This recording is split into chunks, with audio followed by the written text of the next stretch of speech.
It is round 6, TnB Tier 2, qualifying Q1. Already got it underway, 16 minutes remaining on the clock. Got a few guys already out on their out lap. Difficult circuit this. A lot of guys out early want to get as much time on the circuit as they can today. So half a grid. So you should be guaranteed a Q3 here. So you can really use this as a practice session. And just get in that last final data before the race.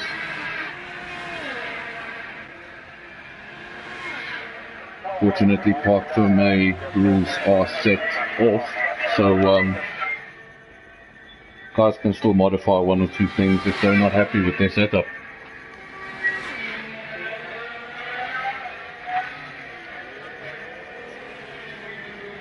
Having a look at the championship standings, we've got Ronald in the lead, 100 points, 4 victories from 4 races.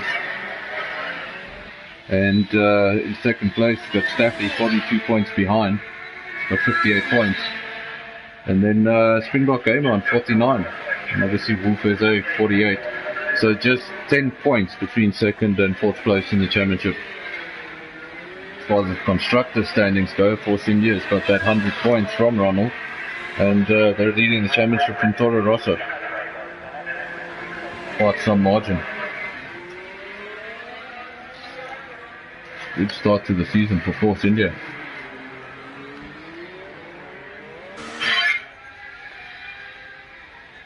No lap times just yet.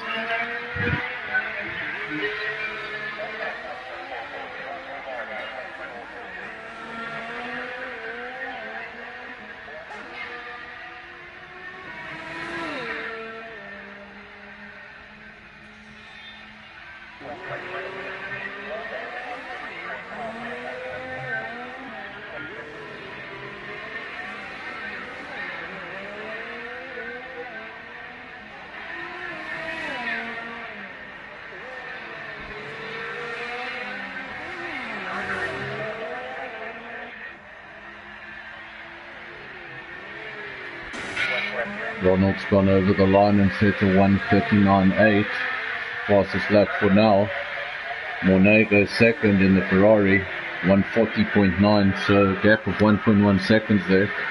Obviously just the initial laps. I wouldn't read too much into these lap times for now. Esotronic in third, 1:42.7. And Betseeker with a 1:43, so they'll still be looking for a lot of time on this track.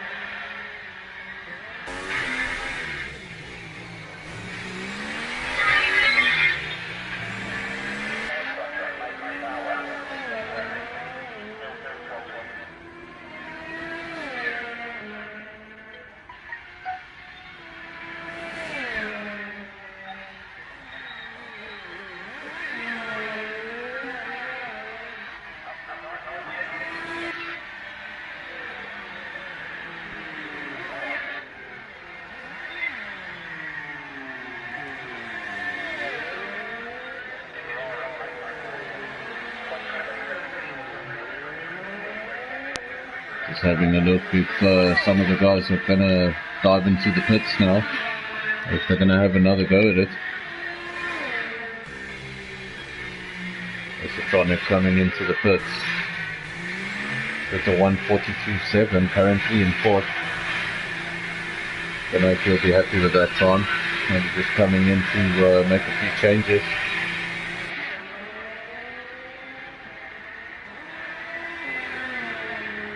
Today, the Toro Rosso is still out on circuit, currently third with a 1:41.4. Not far away from Mornay, just 0.2 of a second. Got a 1:40.9. And then Ronald for the time being 1:59.8, 1.1 seconds ahead of the rest of the field.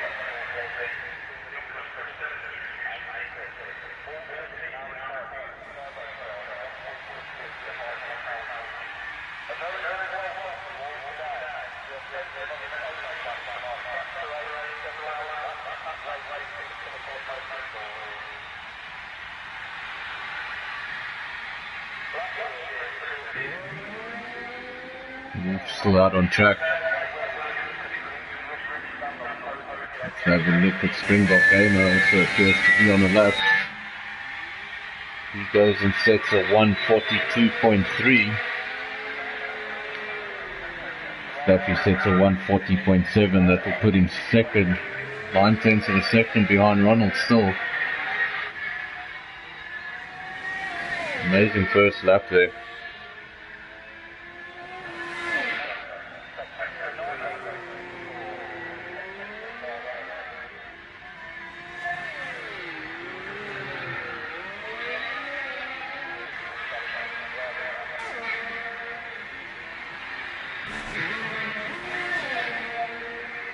Two men currently out on the circuit. We've got Staffy and Springbok Gamer. Both appear to be on in-laps. Here they have another go that Springbok Gamer just touching the wall there, going into the castle section.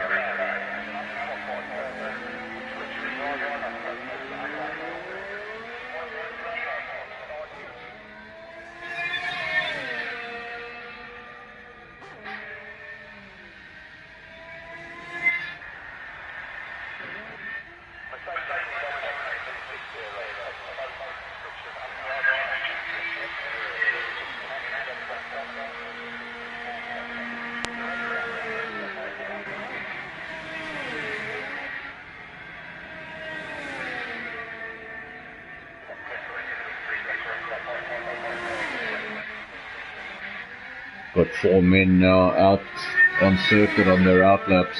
Esotronic currently on a 142.7. He's on an outlap looking to better that lap. Deadseeker also a 143.2, out to give it a second go. Then we've got Judge, who hasn't set a lap time as of yet. Interesting to see what sort of time he can set down.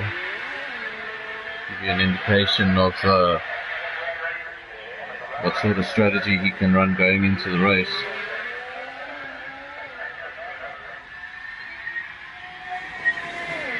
And then we have Thomas also out on an outlap.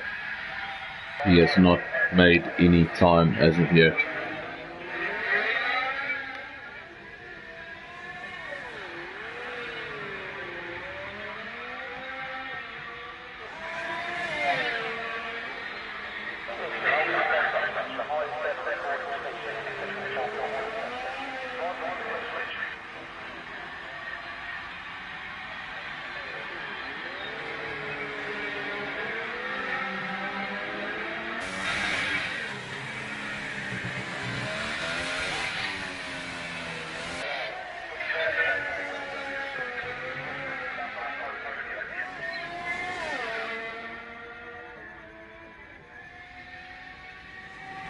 I got a question here on the YouTube comments from TnB himself. Obviously missing the race in Tier 1 today. He wants to know who's going to be the first victim of the race. Well, I'm not going to answer that because I don't want to hurt anyone's feelings. And honestly, I don't know. Anything can happen in Baku.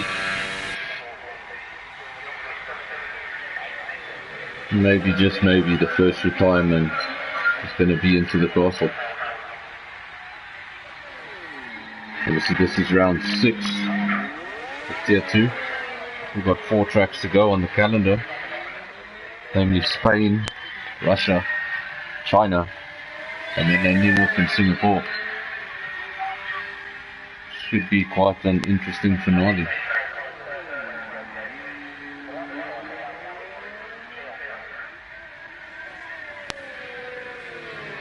Lap times are currently the same for the time being.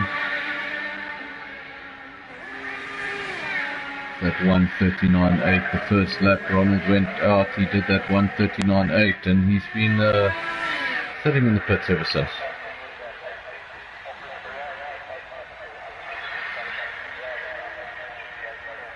here again on the YouTube comments. TnB DW getting chatty.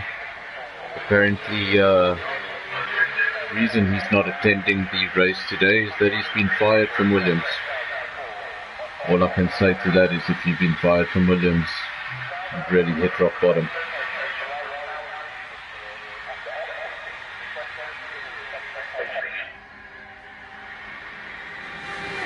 And it was difficult to say that because once upon a time I was a Williams fan.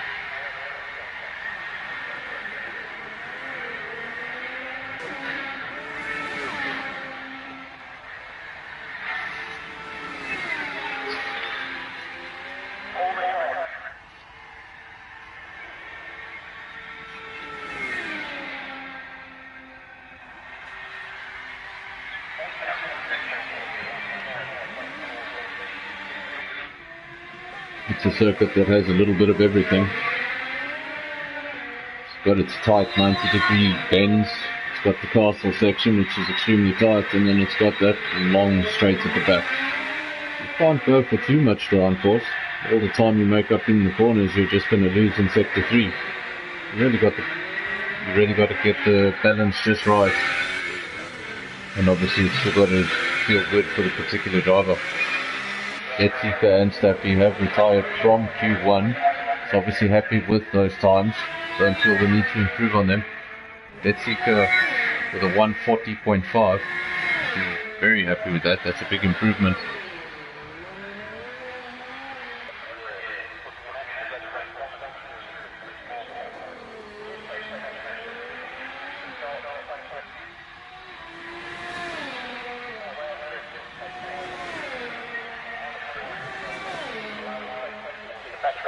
See now the plot thickens. Apparently Williams fired him and replaced him with Palmer. Nothing I can say about that. Monet also now retiring from the session. Happy with that lap time of 140.9.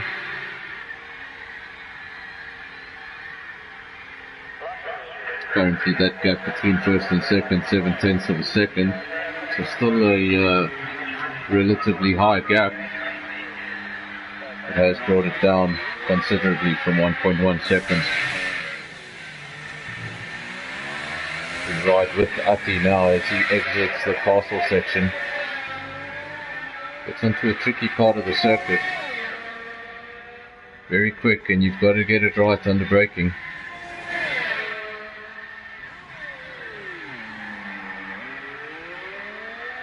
Nicely done. Just gets a bit of curb on the outside of the corner.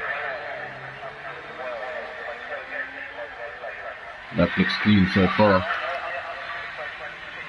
He does improve. He's currently 5th. Monet in 4th. Monet's got that 140.9. Springbok game apparently on a 142.3. Obviously something did not go well on his first run. And I'm sure we'll see him improve on that. The other man out on circuit, Thomas, currently in 8th place, the 140, and he seems to be coming into the pits.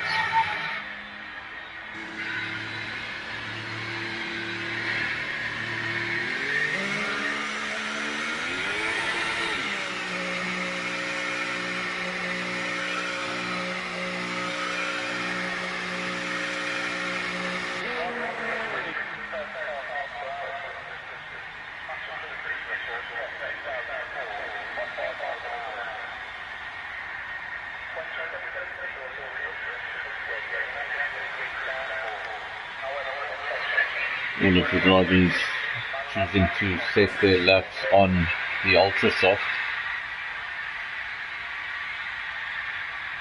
Probably only seeing tyres coming into play in Q2. Obviously the tyre you qualify your fastest lap in Q2 with the tyre you start with in the race. Springbok Gamer now also retiring from the session. The three men remaining in the session are in the pits and won't have enough time to set another lap. So I think that is it for Q1. Just got to let the 1 minute remaining run off the clock. can run through the order. The first place goes to Ronald with the great lap, which he set on his first attempt. Then in second place, Dead Seeker coming back strong with a 140.5. Staffy in third, 140.7. Nothing in it there between second and third. Then you have Mornay in fourth, Springbok Gamer in fifth, Esotronic in sixth, the Judge in seventh, Thomas eighth, the Wolf in ninth, and then Cowboy did not set a lap time.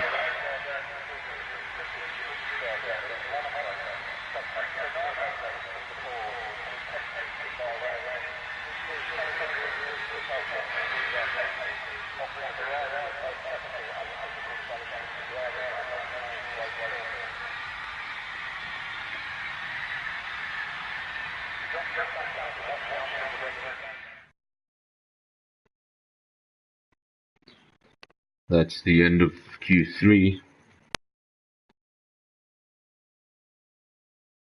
Q1, I mean.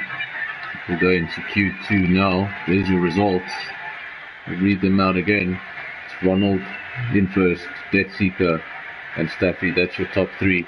Then you have Monet in fourth, Springbok Gamer fifth, Esotronic sixth, the Judge in seventh, Thomas eighth, Wolf ninth, and then Cowboy not choosing to set the lap time.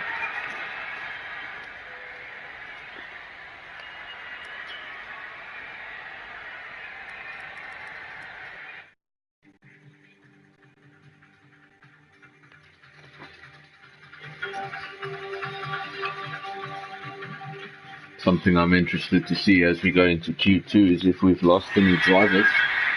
Since we have, we've lost two. So 2 retirements then. It's going to have 8 drivers in Q2. It'll actually be a good thing for the drivers to have a qualifying session with almost no traffic. Then get out there and really set a fast lap.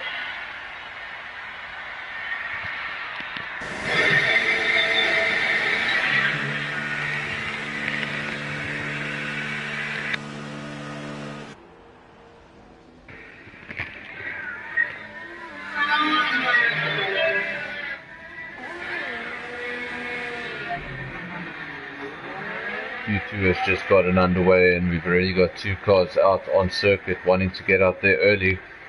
Ronald is one of them. Set the fastest lap in Q1. Only needed the 1 attempt. Staffy also out on track and Death Seeker. That's your top 3 from Q1. The 3 getting out early. Wanting to set their benchmark and have enough time to come out and have a second run if need be. Obviously this is a shorter session, Q1, just the 15 minutes here in Q2.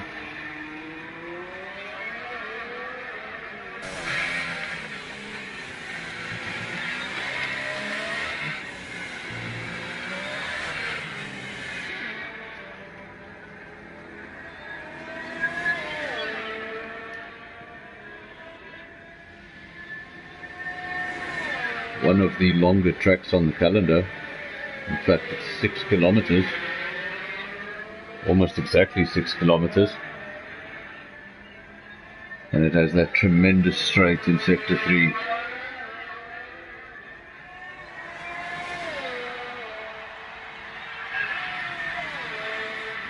It's like Death Seeker has retired from the session.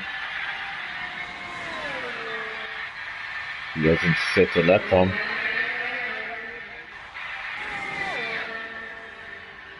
Follow Ronald. Now he starts his fast lap, his first attempt in Q2. Let's see if he can go any faster than what he did in Q1.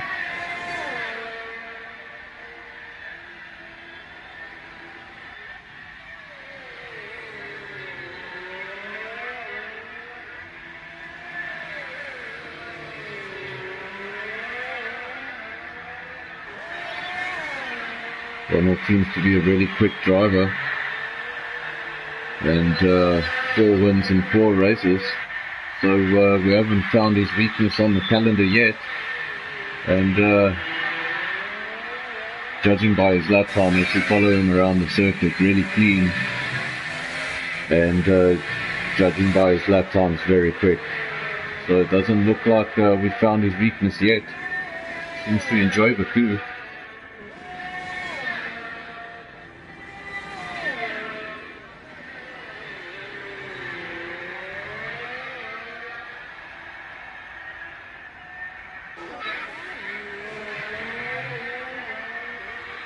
Got to try and watch Ronald and Stappy both out on fast laps.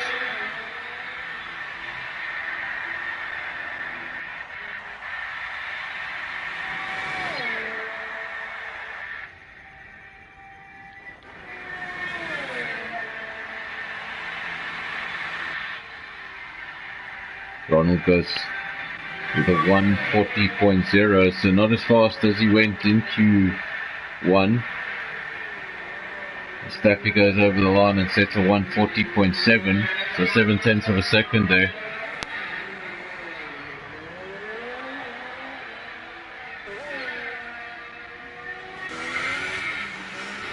Monet yet to set a lap time. He's going around in the Ferrari, exiting the Castle section.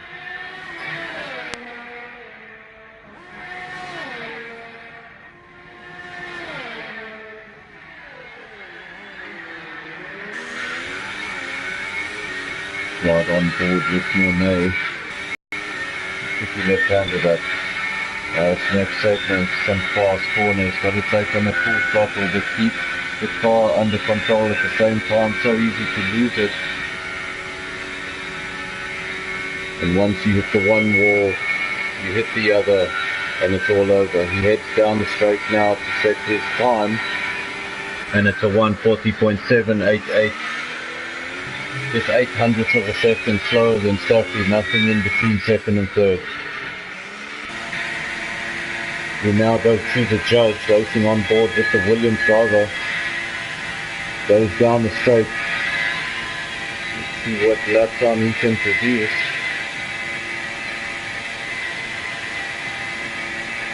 Goes over the line now.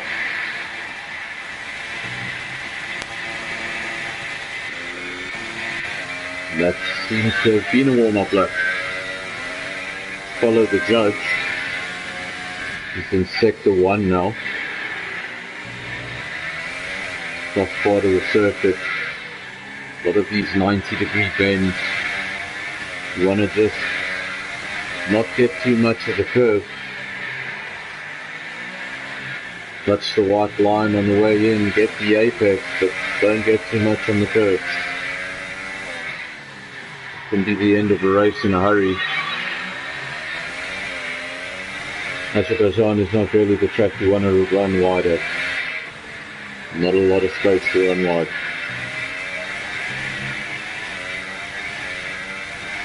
Okay, now this part of the circuit, such a quick part of the circuit, got to take that corner at full throttle. And then here, crucial braking point into the left-hander, nicely done, doesn't run wide.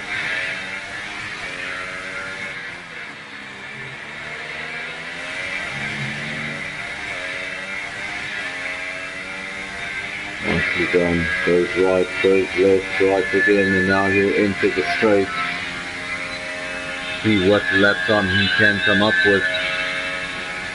Springbok Gamer in the AMG Mercedes. Hasn't set a lap time as of yet. And he goes forth with a 142.4, very similar lap time to what he did in Q1.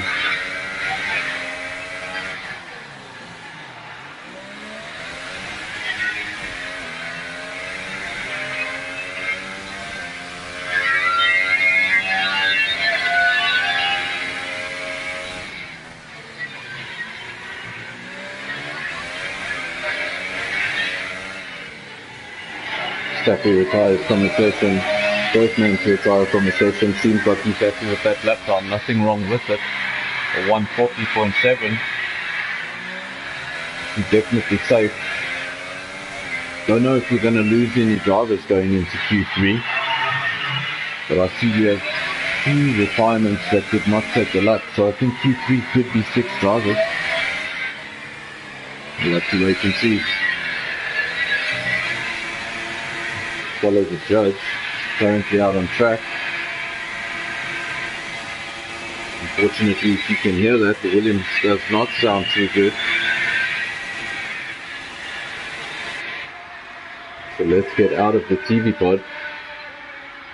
Still doesn't sound too well, but at least it sounds a little bit better on the broadcast cam.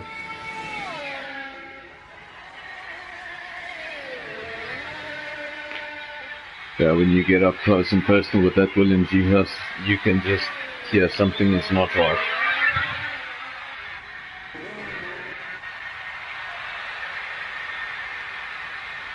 Ronald obviously now playing a similar game to what he did in Q1. Went out 7 lap time and now just sitting in the pits.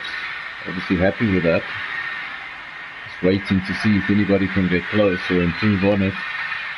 But if nobody does, he'll just stay there for the remainder of the session. Judge goes over and sets his first lap time of the session for 1:44.7. Not really on the pace for now. Maybe making a mistake in that lap. We didn't see all of it. Still 5 minutes on the clock. Not sure if he can get another run. Need to come into the pits and make his changes quickly. It's a long lap.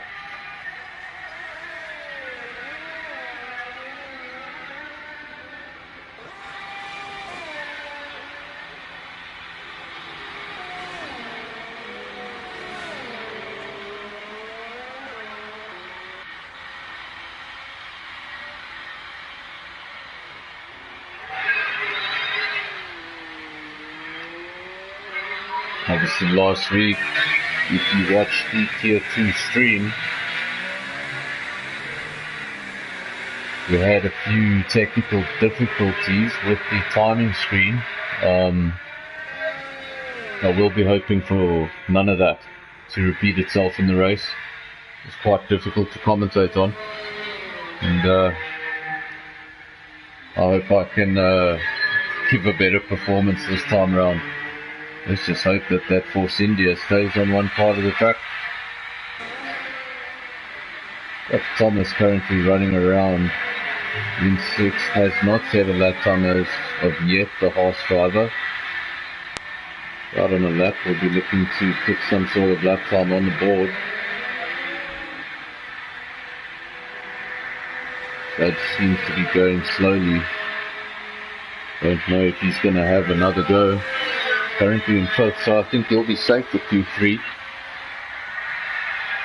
I don't see any less than 5 cars being in Q3.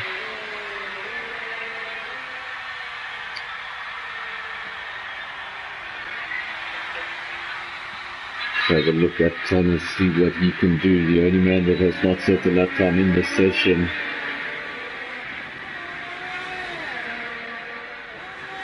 Monet is now retired from the session with that 140.7. I think he's pretty much solidified 3rd there, so he's happy with it. Now Ronald retires. Seeing that his 2 main threats here, Staffy and Monet, are not going to better his time. They've both retired from the session. Ronald holds a quit and says, see you in Q3.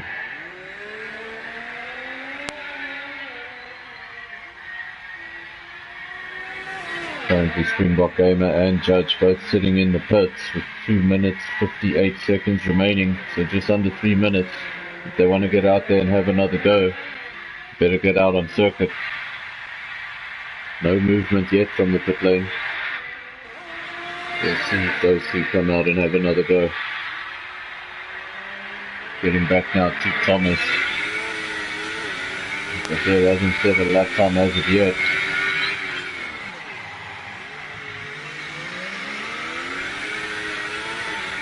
Start braking himself a little bit, locking up into the castle section, but good exit. And as I say, that commentator's curse touches the wall on the outside of the circuit. Won't be happy with that. That'll cost him a lot of time.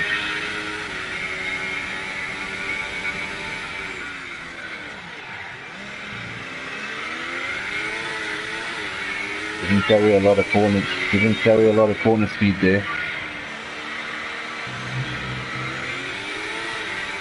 having a rough time with the half.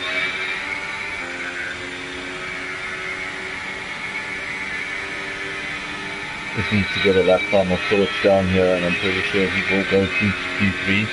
Don't think we'll see any surprises on that front. And he activates DRS heading down the straight. We see if he can improve on that 147.2. He does, but it's a 146.3.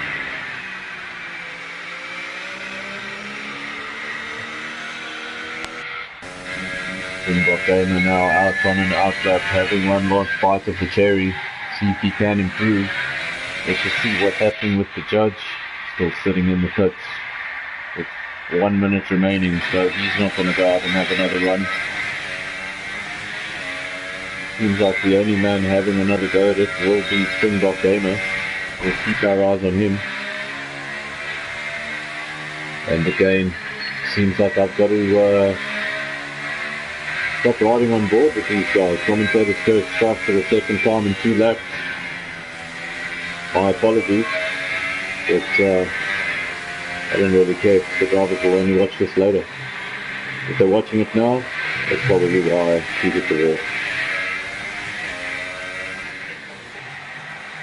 Didn't go in, so he's going to have one more go across the checkered plate before the time was up. So that means he can finish this lap. Currently 141.8. 1.1 seconds outside the top 3. Just going to try and close that a little bit.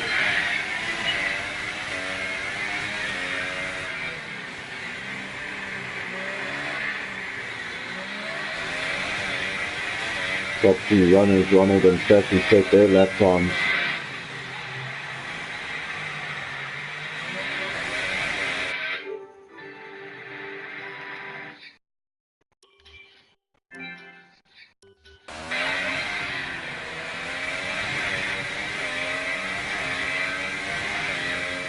Not quite sure what happened there. There we go, that's a Springbok Gamer, currently in 4th. Right on board with him. See if he can improve on that lap.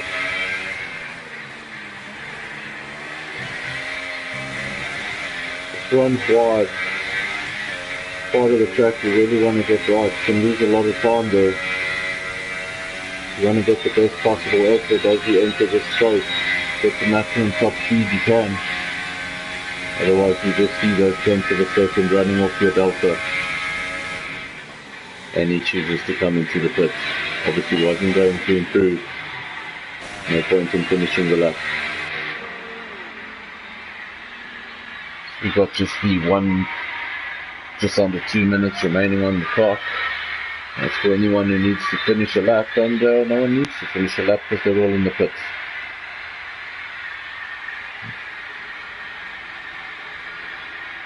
So those results will not change, so I might as well read them to you now. First place in Q2 goes to Ronald again with a 140.0, slightly slower than the time he set in Q1. My screen went dark, so I'll carry on reading the results in a second. There we go, second place, we've got Staffy, wasn't far behind, just 6.5 tenths. Then Mornay in 3rd, Springbok Gamer 4th. The judge in 5th, Thomas 6th, then Death Seeker and Esotronic setting no time. Not entirely sure how many cars we will see in Q3. Like always, we will just patiently wait and see.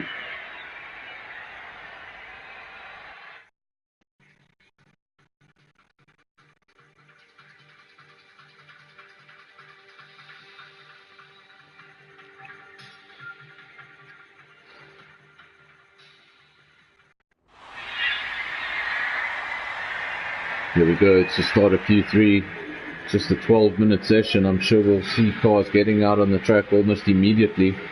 Not a lot of time. It's a long circuit, so maybe you can just get the 2 runs. If you really go about it quickly. First car out on circuit is an Alpha.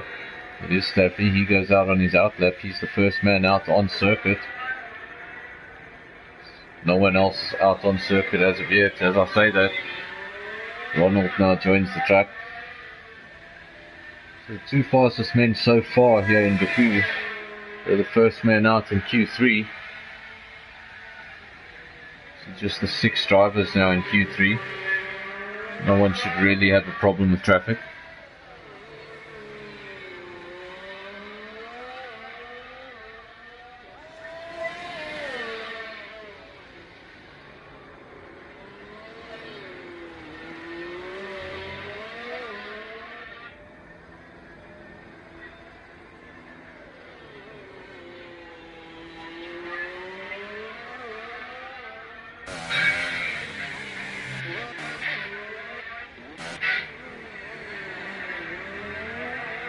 Right now with Staffy still on his outlap, he'll be the first man to set a time. First man out on circuit.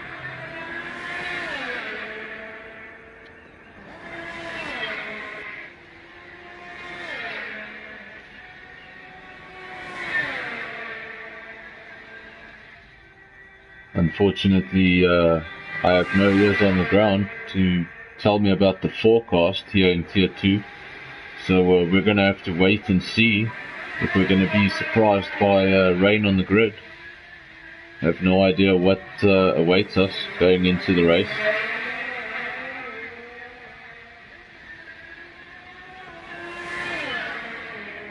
But I can get a forecast from Tier 1. Have a driver over in Tier 1. Robbie, if you're with us. What can you tell us about what's happening over there in Tier 1? You guys busy with qualifying? How's it going? What's the weather look like? And how's your drive so far?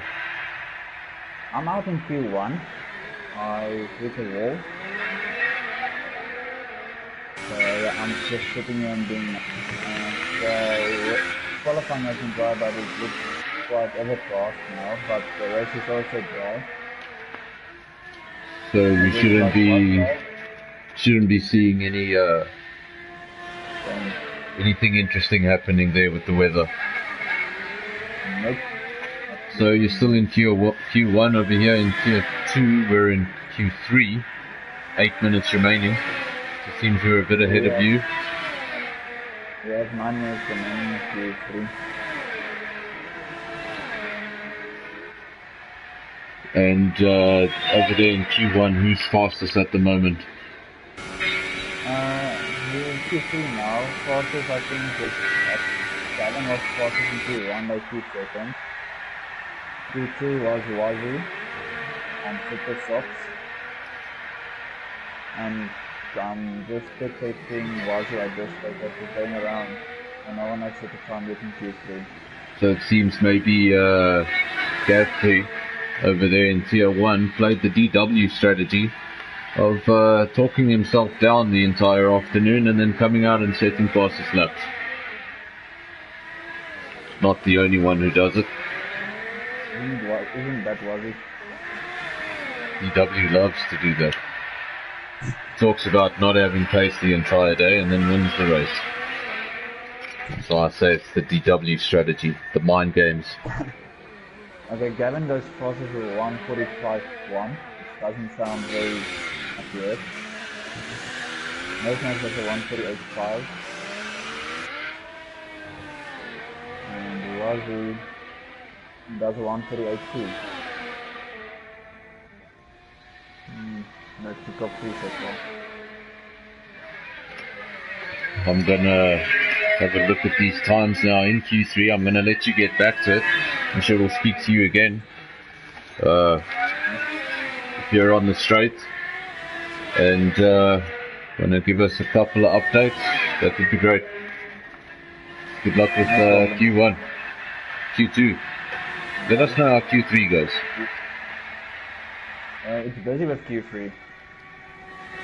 Well, over here on this side, back to Tier 2, back to the business at hand. Ronald in first place with a 138.9, so finally 1.1 seconds since the previous session. Jackie on a 140.1. Obviously he'll want to find a bit of time. That gap to Ronald has opened up from give or take half a second to almost 1.1. Springbok Gamer, he sets now at 140.3. It's a good lap time. Very good lap time. Don't know why he couldn't seem to find the pace in Q1 and 2. He's running around in a 142 and then a 141 respectively. But now setting his best lap so far, 140.3, very competitive, just 1/10 of a second off the top three. Judge sets a 143.9, and seems Thomas has retired from the session, so he will not set the lap time. He will start in 6th place.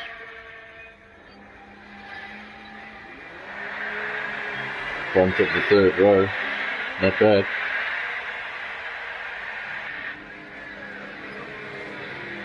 Excuse me, back of the 3rd row.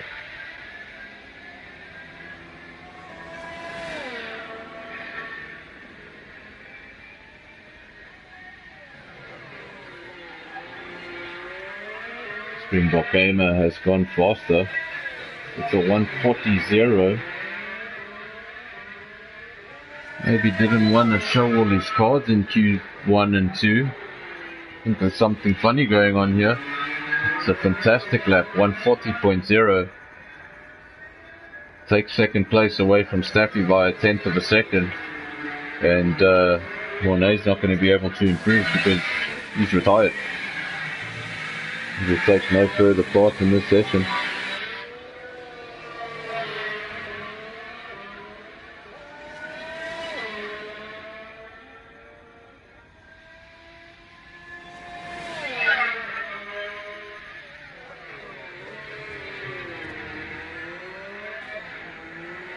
Ronald retired from the session too, so happy with the lap time. Pretty sure he's going to take pole. Don't know who's going to find 1.1 seconds on the track. Staffy is still here. Was 2nd in Q1, he was 2nd in Q2. He's currently 3rd, just a 1/10 of a second behind Springbok Gamer. You'll want to get back up onto that front row. The front row is probably the best place to be into turn 1 here in Baku.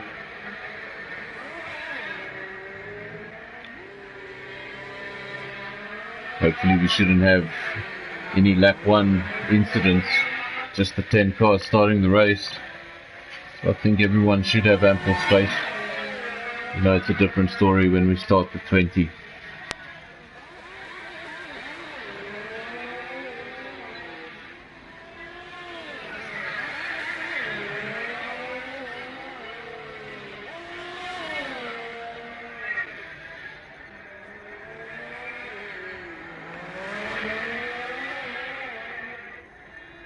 We ride now with Staffy, 140.1. Riding with him because I think he's the man that can improve. The man's going to find some time. He's shown some serious pace in the sessions before this one. Can he close the gap to Ronald, and by how much? Gap is 1.1 seconds. I want to see if he can close that down. Gap started exactly the same in Q1. Gap was 1.1 seconds and Staffy was able to close it to 6/10 of a second. You know he's got more pace around the circuit.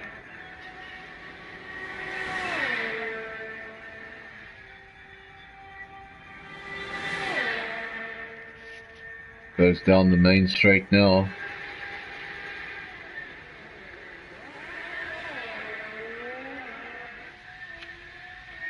No improvement for now. Not sure if that was a warm-up lap. Nothing changing on the timing screen for now. Still that 140.1. Springbok Gamer just ahead with a 140.0. Let's have a look at the judge. The other man out on circuit. Currently at 143.9. So See how he can improve on that. Has a big lockup. That'll cost him a bit of time.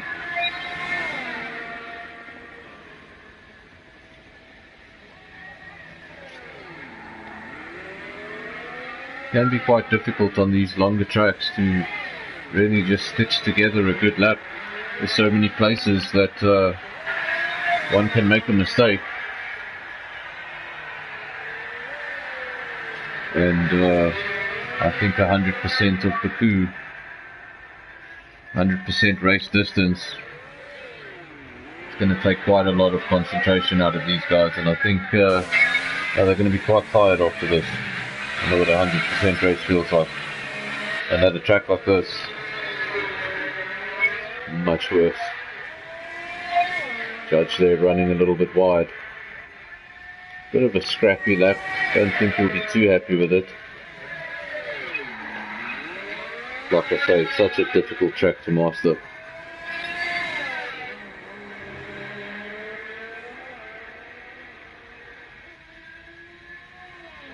I did speak to a couple of the faster drivers in Tier 1 regarding their race preparations for Baku, and there are a few drivers out there that feel their pace is not at its optimum.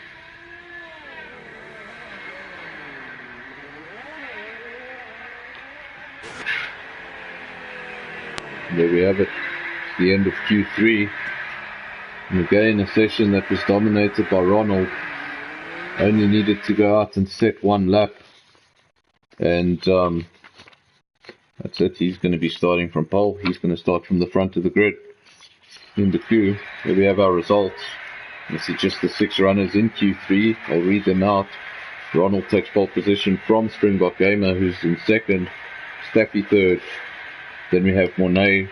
We have the judge and Thomas in 4th, 5th and 6th respectively.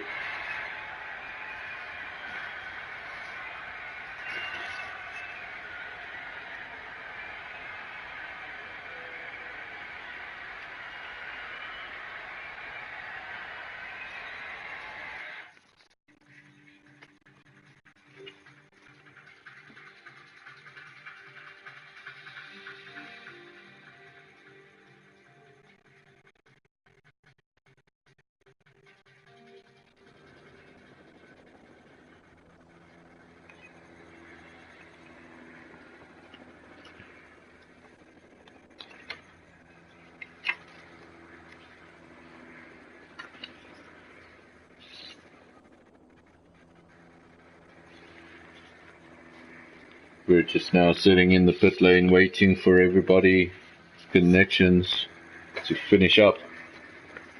Obviously, don't forget we start with a formation lap. Seen a few guys flying off the start on a formation lap, thinking it was the actual start.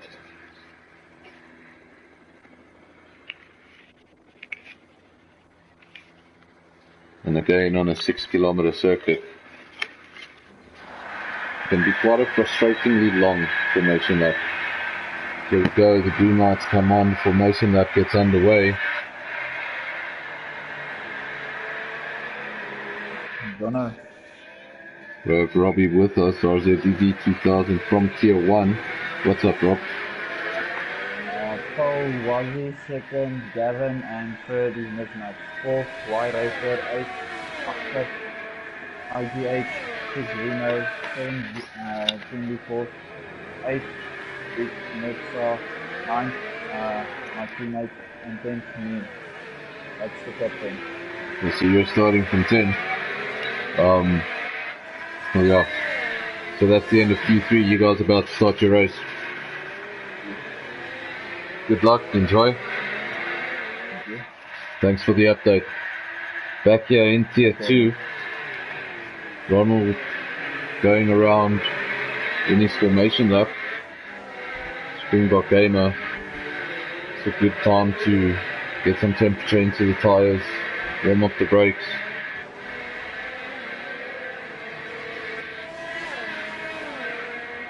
Like I say, quite a long formation lap. You feel like it takes forever. Last thing you want to do is make a mistake and get disqualified, what happens then is it drops you back on the starting grid, and you've got to wait for all these guys to get back. It can be quite lonely sitting there waiting.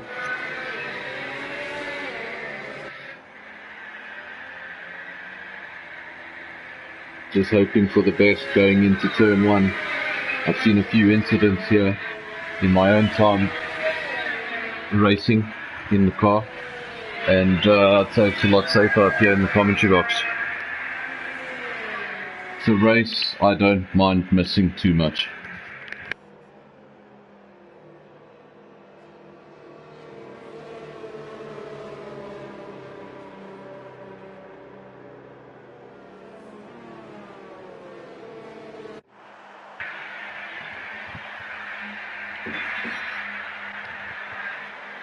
Well, here we are. The grid just forming. It will form quickly. Obviously, just the 10 drivers. In a few moments, cars will get underway. It'll be the start of the Azerbaijan Grand Prix. 51 laps ahead of us.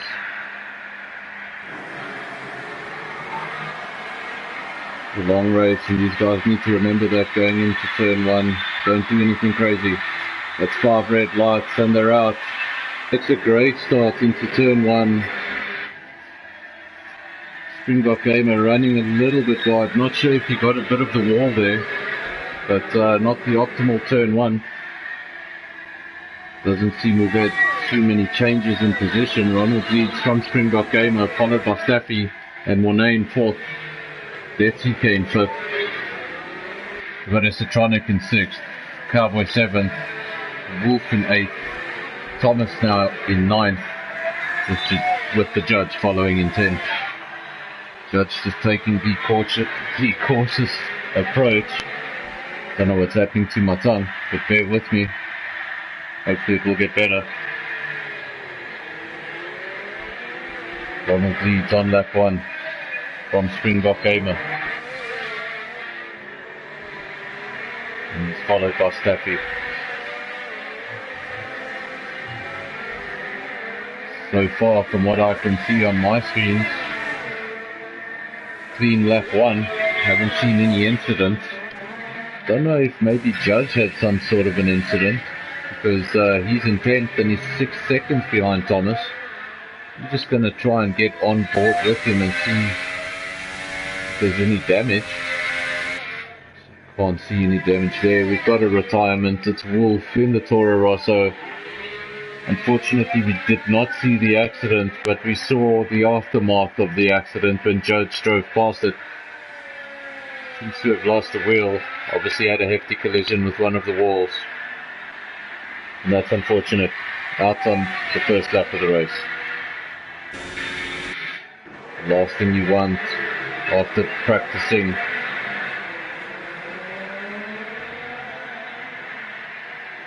and to be out on lap 1. We've got Cowboy and Esotronic now. It's a good pass by the Red Bull driver, and he sets off after Death Seeker. Now he'll try and get past that Renault.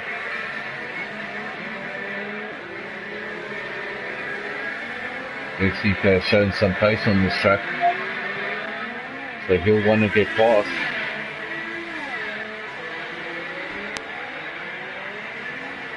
And there seems to have been contact there. There was contact, I think, between the Renault and Cowboy. I'm not sure. Seems like the Renault has no damage. Just have a look at Cowboy. That Red Bull looks in one piece. I don't see anything on my screen, so I don't know what the carbon fiber that flashed across the screen was. Both cars seem to be fine. Esotronic now going past Death Seeker. Death Seeker losing a few positions, going down to 7th. It's just the beginning of what is a very long race ahead. Guys just need to keep the head, keep it cool, and keep the car on circuit. There's only 9 drivers left in this race. Keep it on circuit, you're going to get points. Ronald now sets the fastest lap of 1:45.7. This is just the second lap of the race, so we will see that lap come down a lot as these cars burn through their fuel and begin to lose weight. They begin to get even faster.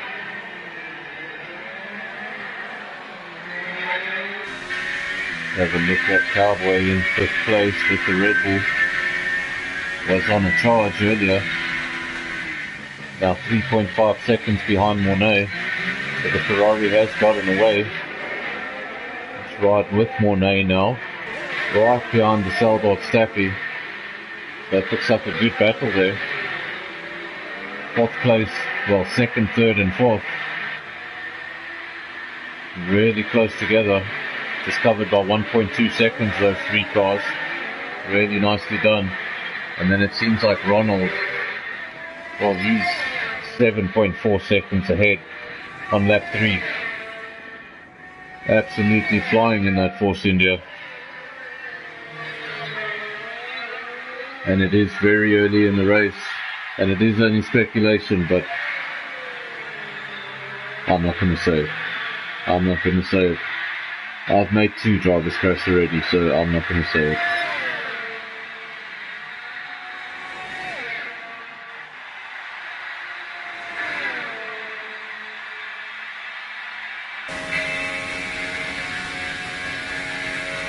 Cowboy 53, he's made up 5 positions, so he's the biggest winner at the start, making up 5 positions. Then if you have to look at the biggest loser on the start, well, that's going to go to Judge. He's lost 3 positions.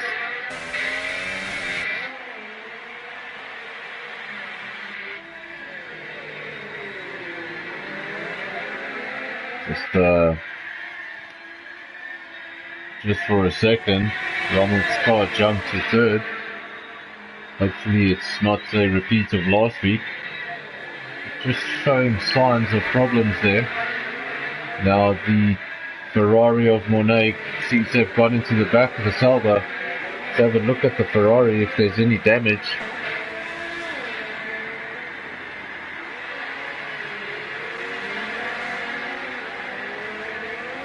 Can't get a good look at that Ferrari from that camera angle, just trying to see if there's any damage on that front wing. I think it's okay.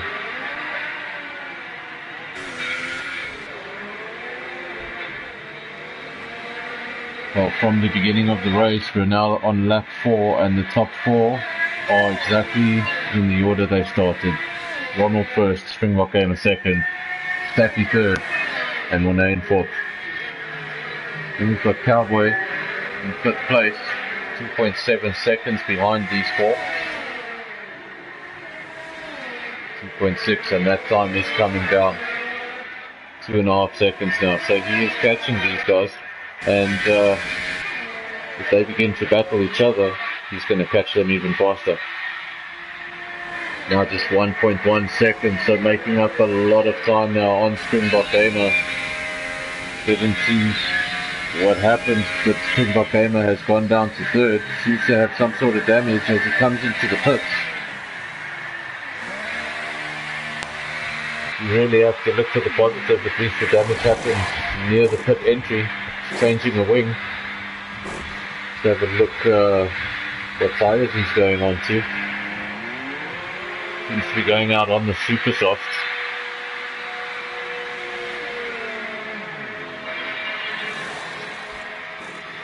And where will he come out?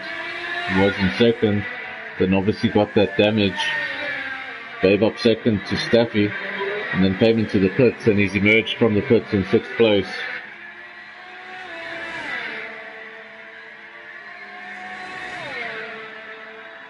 All he needs to do is get his head down.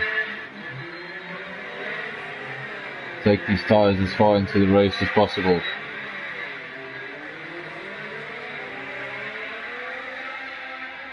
And still rebuild from this position. Just 1.6 seconds behind Thomas in 5th. So he'll be coming up to a car shortly. Cowboy now, the gap has grown again to 2.4 seconds from Mornay. Then Staffy in second, running alone, 10 seconds adrift of Ronald. Having a good race.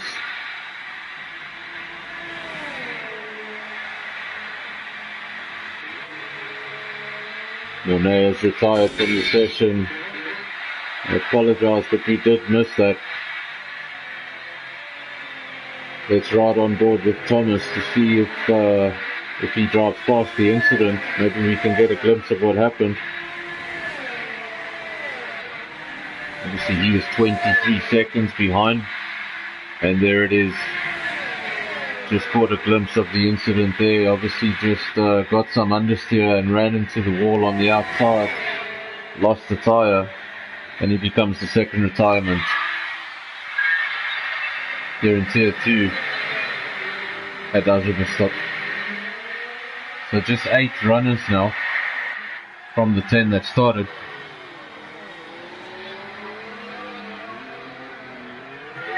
But it's one of those tracks you expect many retirements to happen. These no incidents, both retirements happening as a result of mistakes and no foul play on track.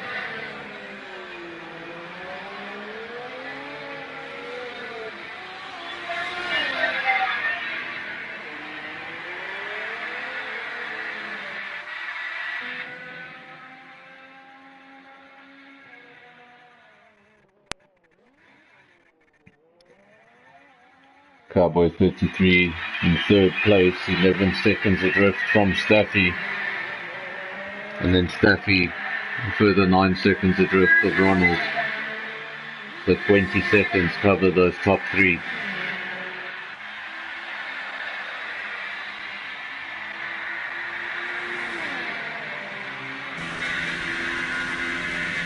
Springbok Gamer 24 seconds behind Cowboy. Then in 5th place we've got the judge. That was just an awesome helicopter shot. Don't know if you caught that.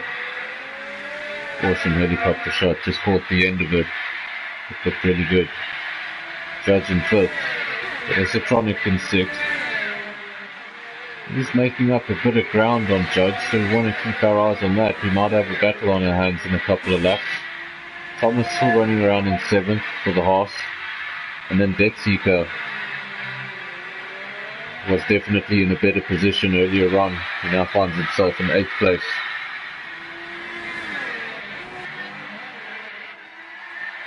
Springbok Gamer is in the pits again.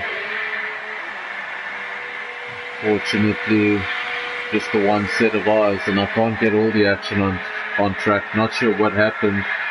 Don't know if he got front wing damage again. Coming into the pits within 2 laps from his last stop.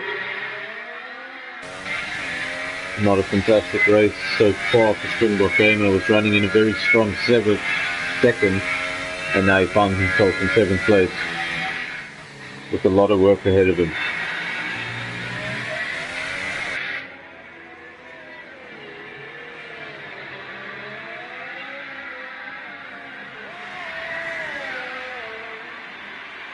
Well, he has 43 laps ahead of him,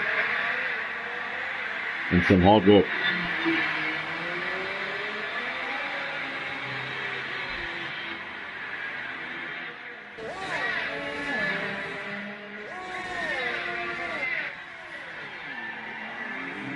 Big lock up there from the judge. They be coming under pressure now from the Toro Rosso driver, Esotronic. Just 0.3 of a second, really getting up on the gearbox of the judge. You'll have him all over his mirrors. Oh, and the Toro Rosso loses it, just chasing too hard. Loses it, hits the barrier. Fortunately, no suspension damage, manages to hold on to both his wheels, but major front wing damage there.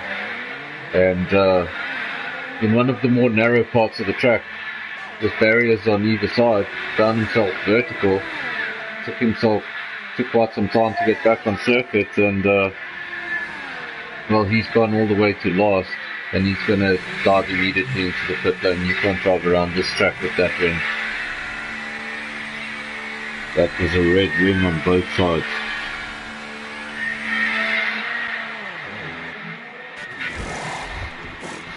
Just make sure they do change his wing.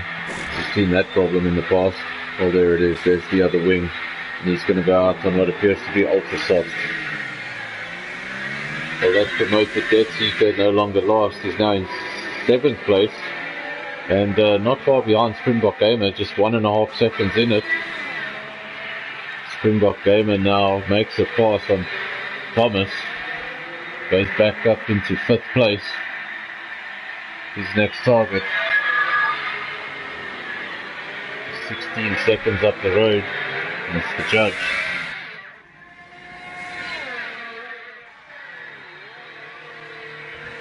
And Judge finds himself in 4th place. All because of a clean race, basically. He stayed out of trouble, kept the car on the track, kept it clean, and there he is in 4th place because a lot of people around him have made mistakes. Good race from the judge so far. Cowboy in 3rd for Red Bull. Also starting from the back of the grid. He'll be very happy with his race so far. 29 seconds. Don't count on my maths, but I think that's about 29 seconds from the leader. Cowboy has a lot of ground to make.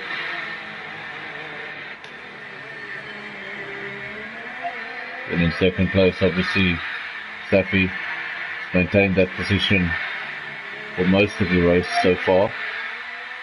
And he's closing that gap to Ronald. At one stage it was 12 seconds, now just 7.9. Don't know if Ronald maybe made a little bit of a mistake. Gap starting to grow again. Maybe just having a bit of an off.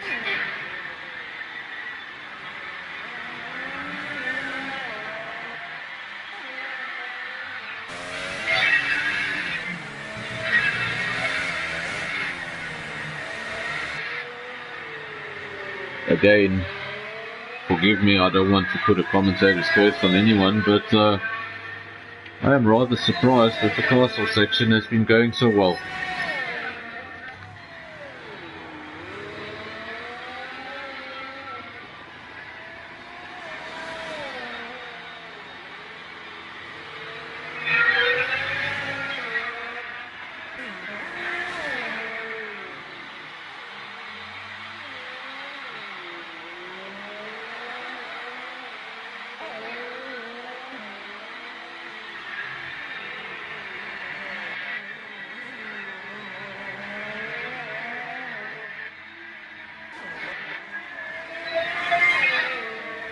Let's now ride with our leader.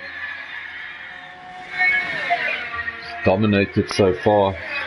He was fastest in Q1, fastest in Q2, as well as Q3. Obviously started from pole, got into the lead of the race, and then that was that. 7.5 seconds ahead of Staffy, so that gap has come down. Another retirement. You just see the damage, the aftermath, as Ronald drives past the stricken Reynolds of Death Seeker. 3 retirements. The race that started with just 10 runners. Just 7 guys left on the track with 40 laps remaining.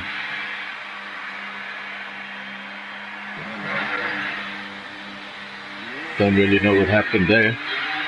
Ronald just jumping. Hey, right, let's go to another camera.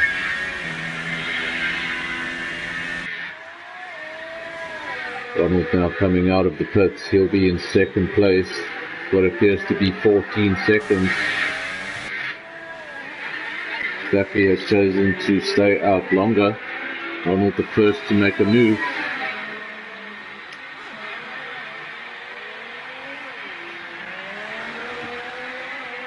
We'll see who made the better choice. after Staffy pits. The gap was 7.5 seconds.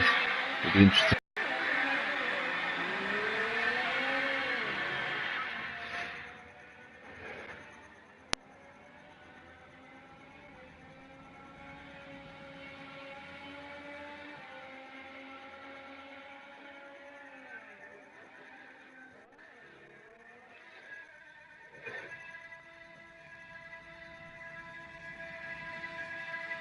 Ronald in second place, making up time on Staffy. When he came out of the pits, he was 15 seconds adrift. Now just 12.7. I think Staffy needs to come into the pits sooner rather than later. Just going to lose valuable time on those tyres. Let's see if he dives into the pits now. He doesn't. He chooses to stay out.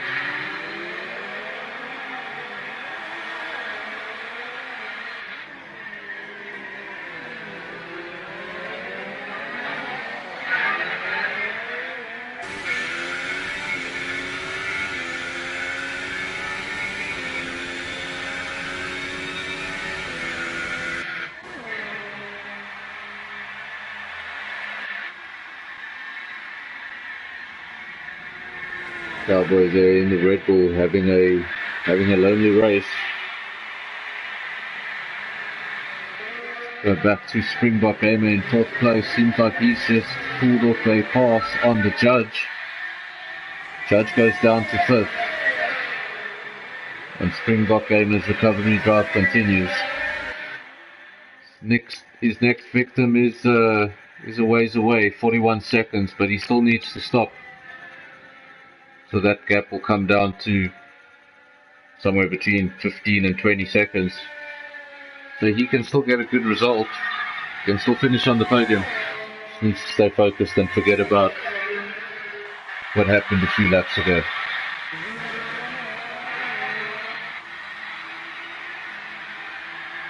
Don't let that play on your mind, just let it go.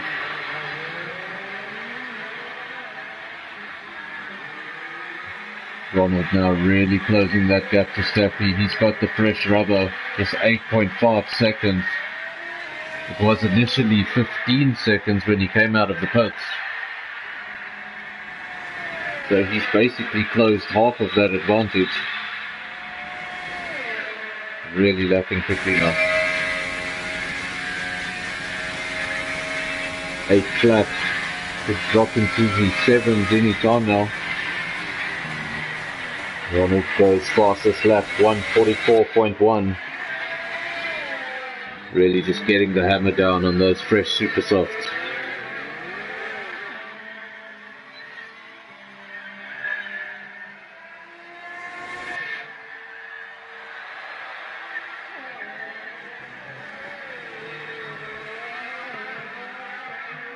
And Ronald has left the session. Is his car ghosting? Let's get on board. His car appears to be ghosting. Ronald has left the session. Your leader is in an extremely strong position and catching Staffy at a rate of knots. He has left the session. Hopefully he can get back into the session before he loses too much time. We know the AI will carry on taking this car around the circuit, but not very quickly. So he needs to get back online and back in his car before this becomes disastrous. That gap has opened up already to 12 seconds, so Staffy's almost recovered all the work that Ronald put in. And Cowboys really got to get the hammer down now and close that gap to Ronald. Sometimes you just got to take advantage of the situation. You want to get some points down on the table. And Ronald has joined the session. Still ghosting, so there we go. He's taking control of the car. No, still ghosting. Obviously now in the lobby, just needs to take control of that car. Continuing to lose time. The gap now 14.5 seconds.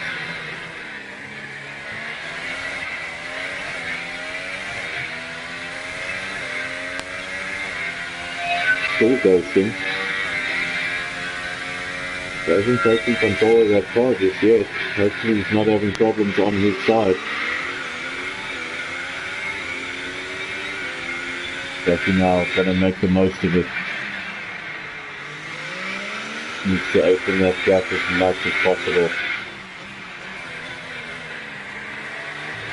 Go back to Ronald just to check on the situation, and he's still ghosting. There's something not right on his side. Cowboy 22 seconds of growth.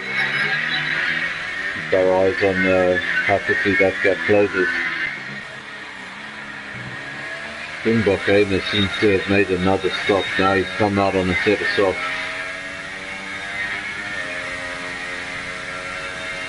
Fourth place. It seems to be an entire minute behind Cowboy. So I think he's made another stop.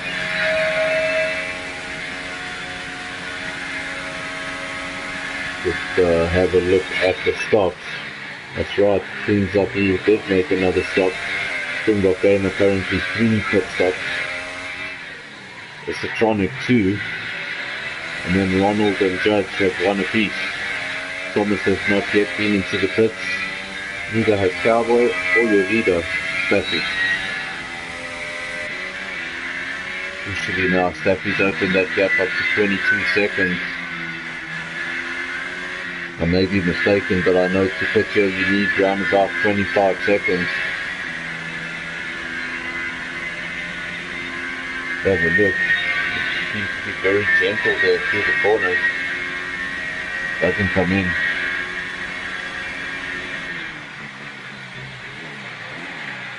Cowboy yet to pit. Goes past Thomas. No problem locking in there. Stays out of the way. Gives him space. Nicely done.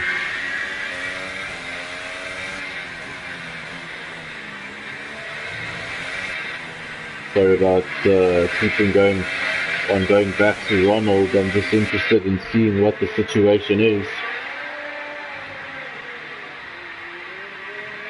All seems to be ghosting, so that's disappointing. That gap now 28.6 seconds. And Steffi now a pit stop ahead.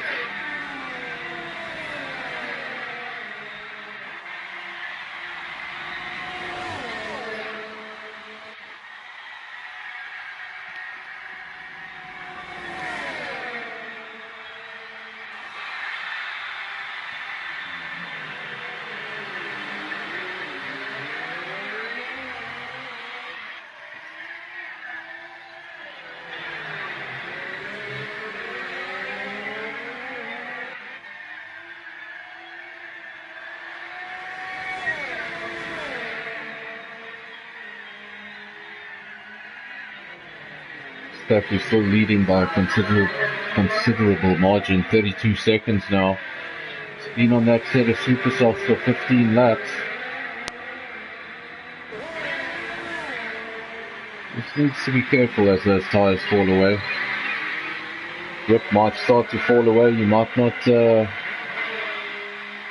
turn into a corner and expect it to grip, and it just doesn't. He's making up time, but needs to be careful. Very nicely done through the castle section. Really seems to have a good feel of this track.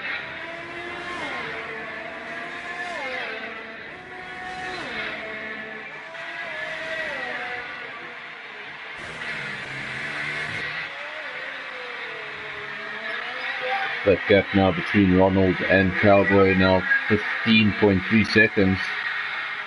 So it has fallen by about 7 seconds since the first time we looked at it. So Ronald will continue to fall down the field. And for every position he loses, it's going to be better for Staffy in the championship.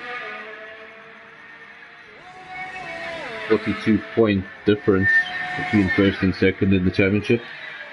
And I think Staffy could use the 25 points. That's still far away. We're only on lap 17. but so far in a very strong position. Leads this race by 38 seconds.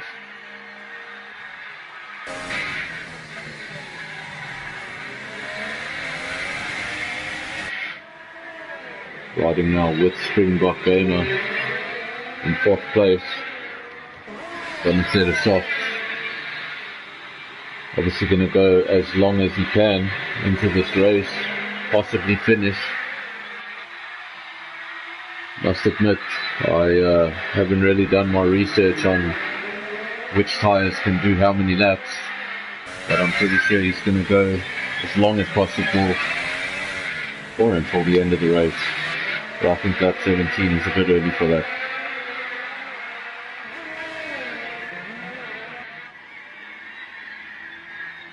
Cowboy now continuing to catch that Force India, just 12 seconds. Time coming down quickly.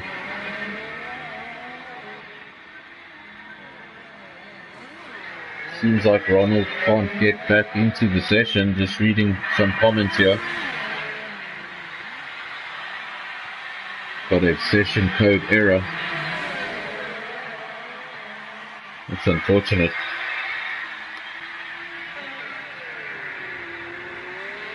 Hopefully he keeps on trying to get back in. His ghost car still in 2nd place, would still be valuable to get back into the race.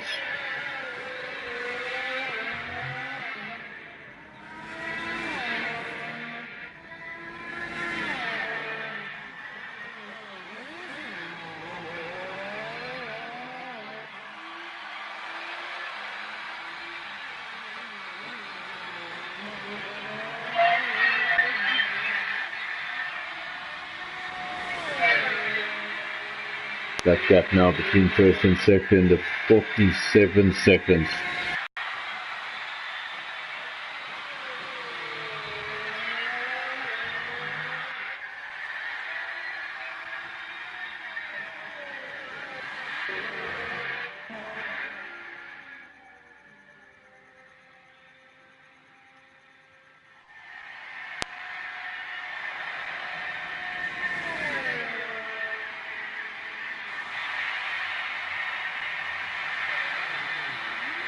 Seems like the judge made a mistake because he has now gone for a 2nd pit stop, not very long after his 1st, and he's also on the soft compound, maybe going on a similar strategy to Springbok Gamer. I wonder if that tyre can get them to the end.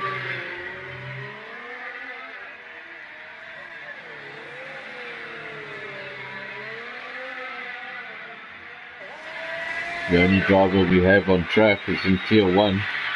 Maybe when he has time, when he's on that long back straight, just let me know. If you were on lap 19, do you think a set of softs would get you to the end?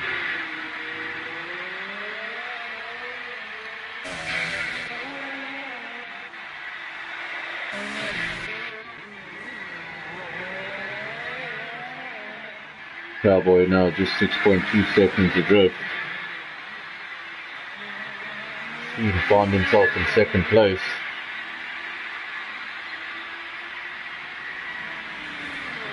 Doesn't have to worry about the ghost car. It's not going to put up the fight because it's a ghost car. Hey, Jono. Hey Robbie, how's it going so far? B4. Not bad from 10. Did you hear my question? Yes, Did you get to the end of the race on a set of softs from lap 19? depends on how hard you push your tires. It's possible if you have less than 35 laps left, it might be possible. But it is a possibility. Obviously, you just can't overdrive them. Yeah. Thanks for that. I'll let you get back to it. Complicated track. Thanks, Rob.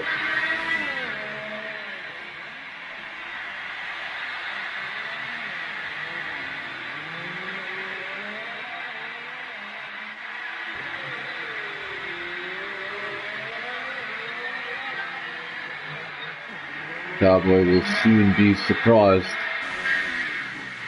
3.6 seconds up the road, he's going to find the Force India and suddenly find himself in second place.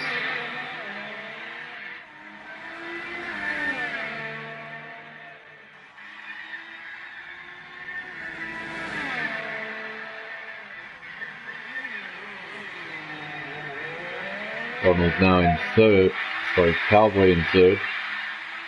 Started in 10th, means he's made up 7 positions.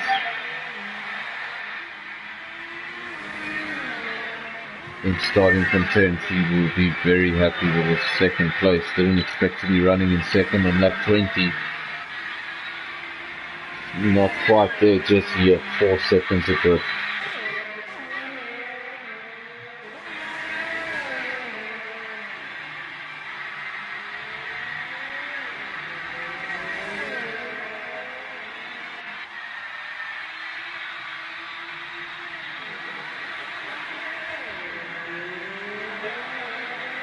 Staffy has come into the pits, come out of the pits on a set of ultras, and the gap was so large that he's come out of the pits and he still has a 38-second lead. He's in a commanding position.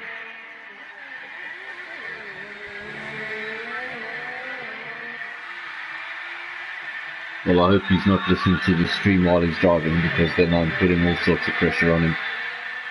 It's unintentional. Mute the stream and watch this later.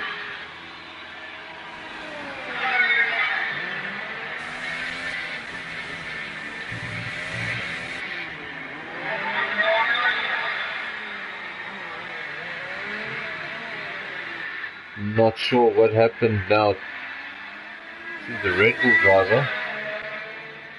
Cowboy now showing, it appears he has some damage on the front wing.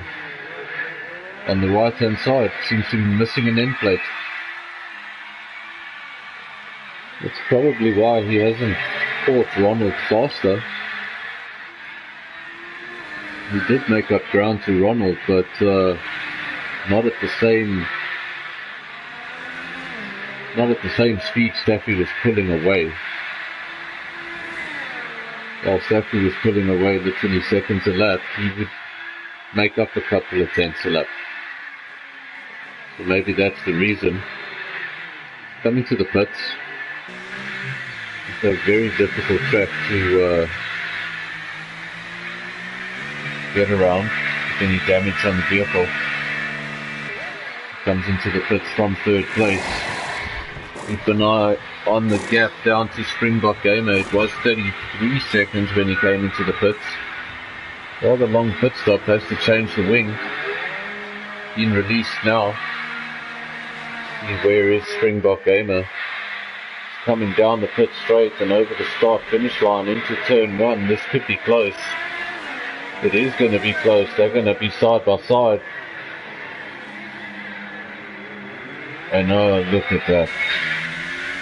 Nicely done. Cowboy defends the position. Springbok Gamer tried to get it. Some very late braking. Cowboy maintains that third position after the pit stop. It's got a fresh front wing. Got some fresh tyres.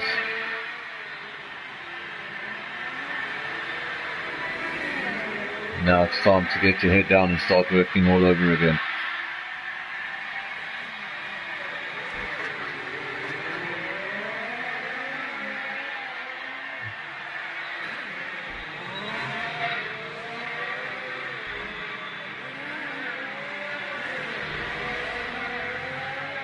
Considering all the drama that Springbok Gamer has had to endure during this race, I think fourth place is not a bad position for him.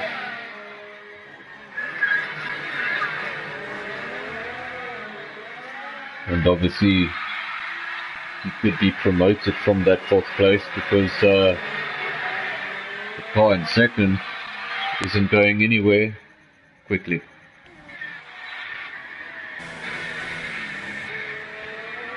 But no change there, still ghosting.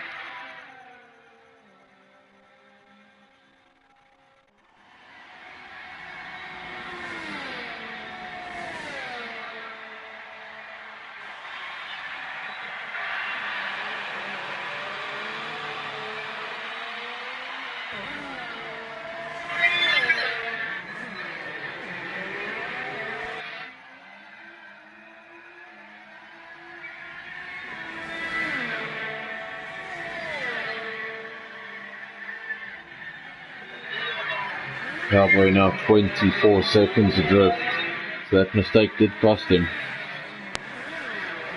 Really closing in on the Force India.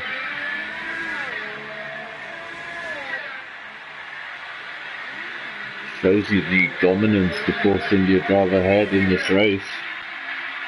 The Ghost car now, he's been disconnected for quite some time and the car still finds itself in second.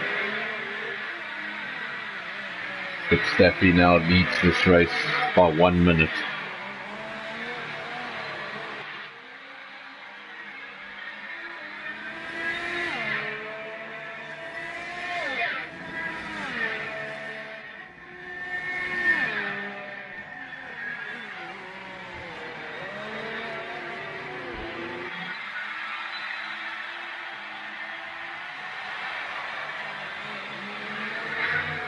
Disappointed to see Ronald drop from the session.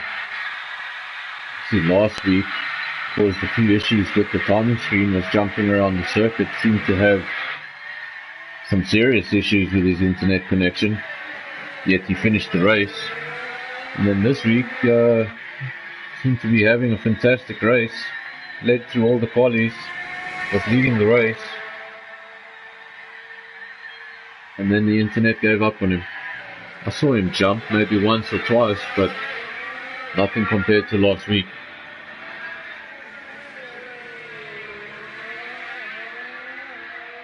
Still in second. Cowboy now closing that gap, 16 seconds. But he's got Springbok Gamer to worry about, just 2 seconds adrift. Don't think Springbok Gamer expected to be fighting for a podium position so soon. That's why I say it's a long race. You just got to keep your head down and forget what happened the lap before.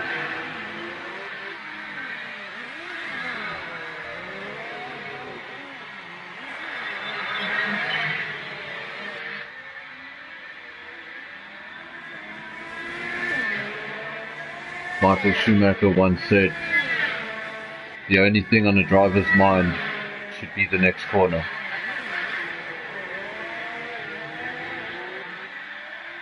So that's why I say you've just got to forget what happened.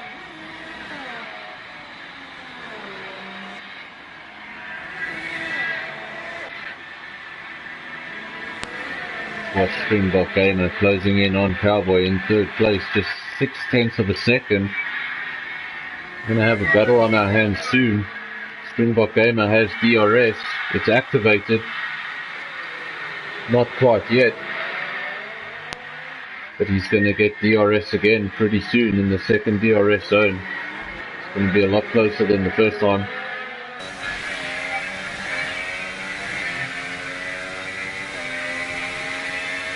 Gap just hovering 0.8 of a second, 0.9 of a second.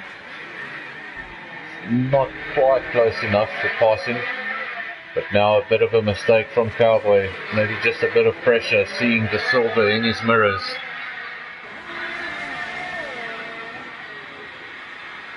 That gap just half a second between third and fourth. Don't really want to leave this battle. Seems like the only close battle on track right now, so let's follow it.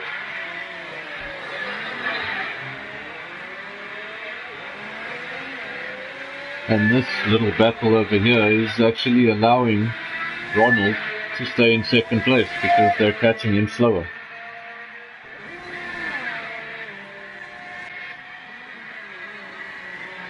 Cowboy now opens that gap to Springbok Gamer to 2 seconds. Springbok gamer making a little error. Got some breathing space again.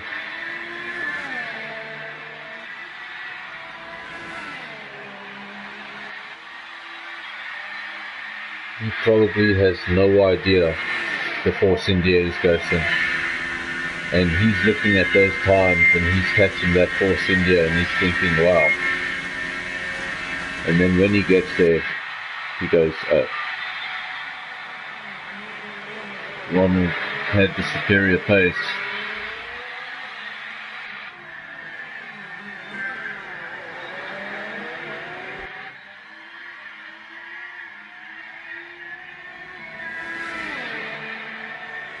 Just got to take it as it comes. In this virtual league racing that we do, you do get disconnects with the internet and connection issues, but in real motor racing you get mechanical issues. So you're not guaranteed to finish every race. It's just part of the sport. Now Cowboy does gets past the close car, the Force India of Ronald. It's promoted now to second place. Now next Springbok gamer will attempt to get past that ghost car.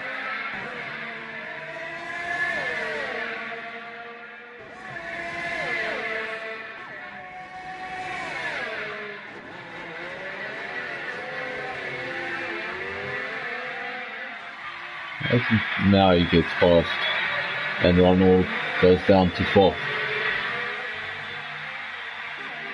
Springbok gamer now 2.4 seconds adrift off Cowboy. Want to close that gap.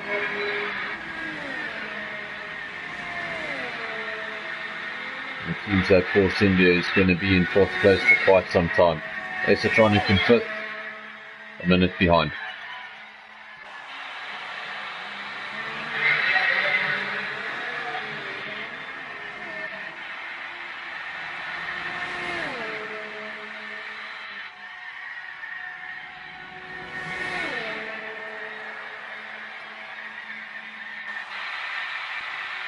Baku now leads this race by a minute and 25 seconds.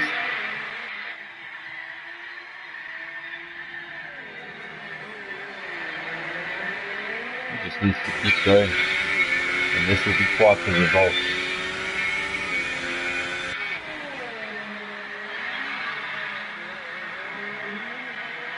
And Cowboy, unfortunately, not being able to maintain what is a very big gap to Staffy. Gap is still increasing ever so slightly. Actually not that slightly, quite quickly. It was 1 minute 25, it's now 1 minute 27. It's a matter of corners later.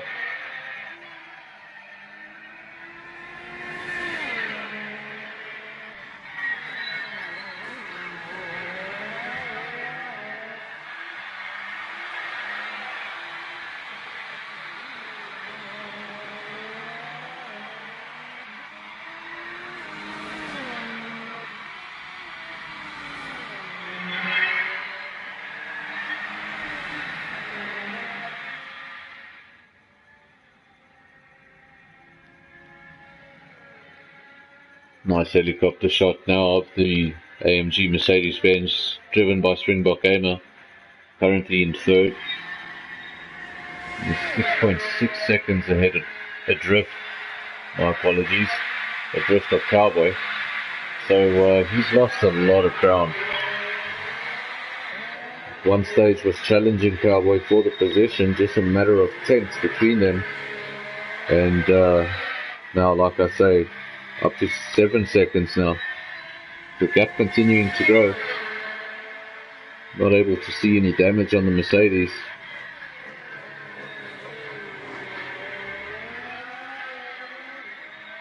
But I think your major difference is just those softs coming into play. They don't have the same speed.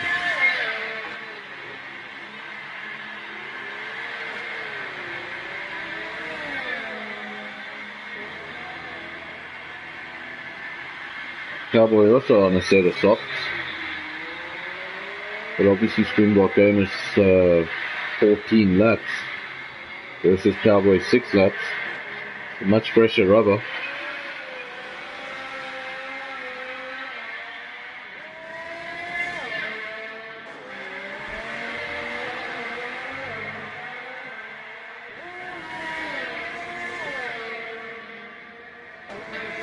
Electronic is getting closer to that 4th place.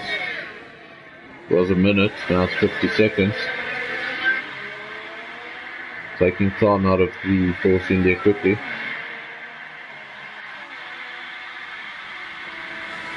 Cowboy just 2nd place, but continuing to fall back.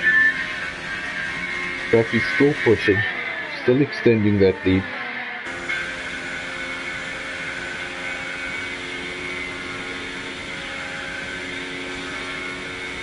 Done 9 laps on that set of ultra softs.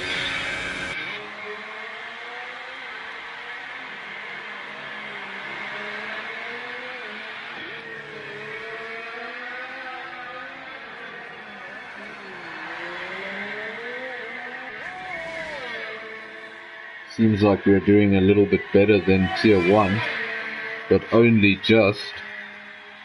Obviously we have 7 drivers remaining in this race. Well, technically 6.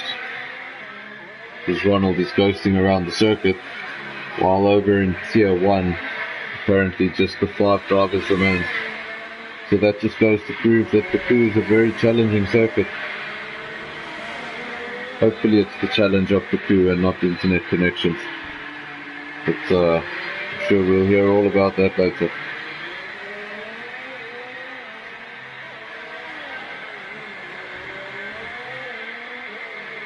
Still following Staffy around the track.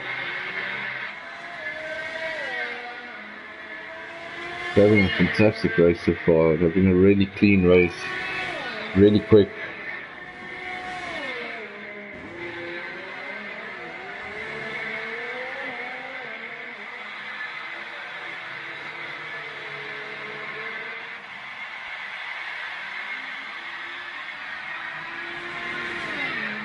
As we tuned in there to Cowboy, he was just weaving across the circuit a little bit. No, he almost made a mistake, managed to hold on to the car.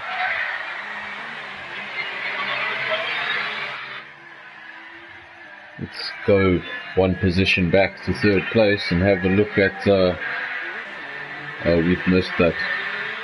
Esotronic was retired. He was in a strong 5th position. That's a DNF.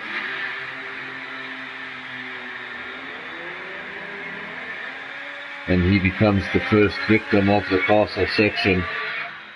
Wasn't sure what happened, but courtesy of the horse of Thomas, he drives into the castle section and we see the car there against the wall. Turning in slightly too late.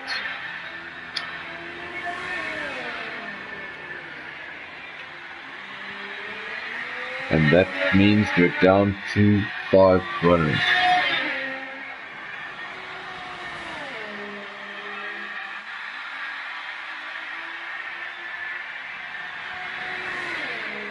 As far as I know, points do not get awarded to a ghost car.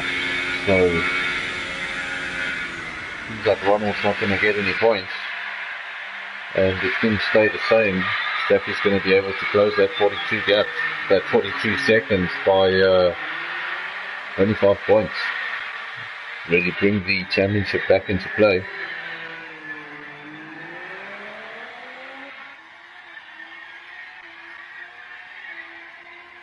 It's a bad result for Ronald, but a good result for the championship, because he was really running away with it.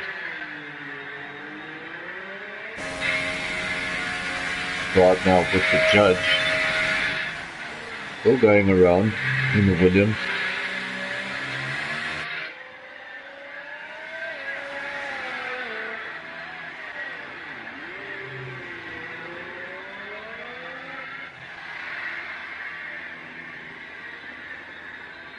I'm not sure what that was, but I'm sure you saw it on your screen.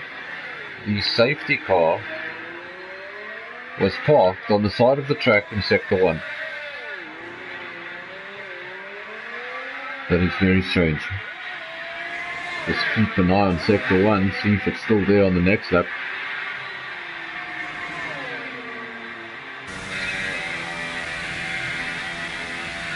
Cowboy has retired from the race. We didn't see that.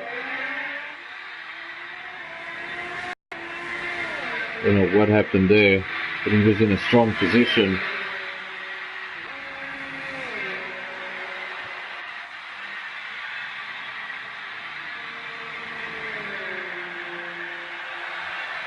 His name will remain there in 4th place for quite some time, as Thomas was over 3 minutes adrift. And now he's coming into the pits to still allow Judge to catch him. Could have a potential battle for 5th place on our hands soon.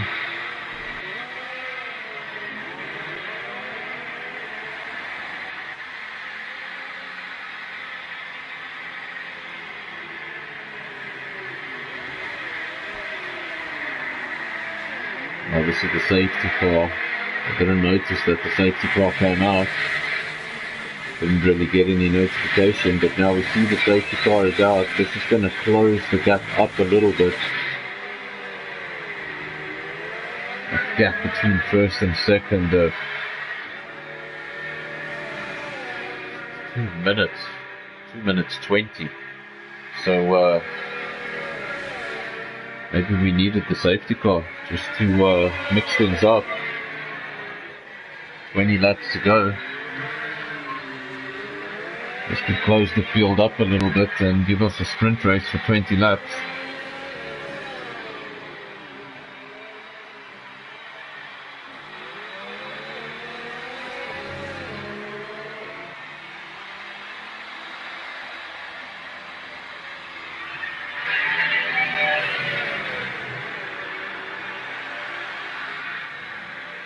We still follow the safety car. Have a look where it's Staffy. There's Springbok Gamer. Springbok Gamer now got an opportunity to catch up to the safety car. He's got to do everything he can. The best chance he's got to close this gap. It was 2 minutes 20 when we last had a look at it, and now it's 1 minute 20. So he's closed it considerably.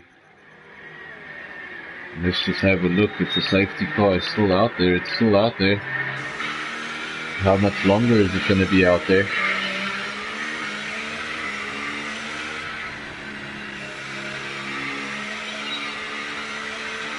Keep watching that gap drop. Springbok Gamer obviously flying. Staffy has to crawl behind that safety car.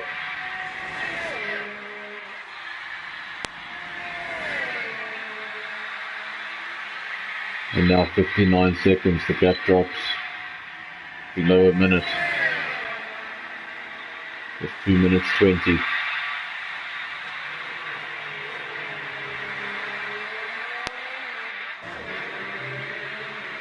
Getting a message on the bottom of my screen. Here's Ronald has joined. Let's have a look at the TV Plus camera. Still ghosting. Or wouldn't it be interesting for him to rejoin the race now?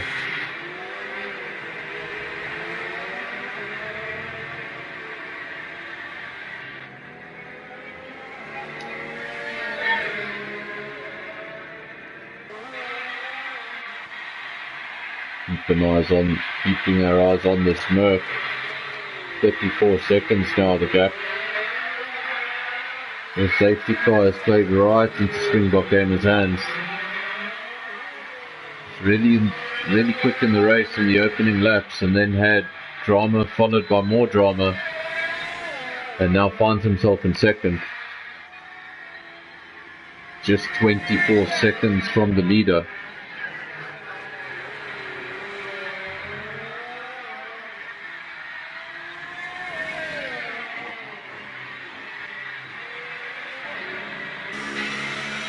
Let's see what the safety car does when it pull into the pits.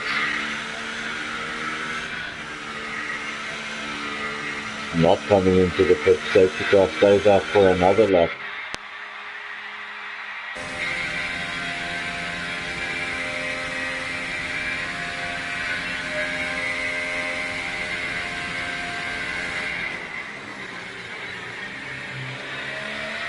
Not quite sure, there it is, there's the queue. So Springbok Gamer has caught up to the queue. He's going to have to stay behind the judge.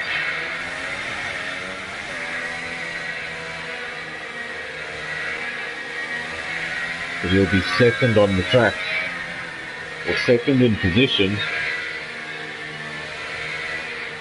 Obviously, Ronald Thomas and Judge in front of him need to be lapped. So at the restart of the race, they'll probably immediately get blue flags, and Springbok Gamer will find himself in second place. To mix up the result and mix up the race. This is the opposite of what Staffy would have wanted. He was in such a dominating position.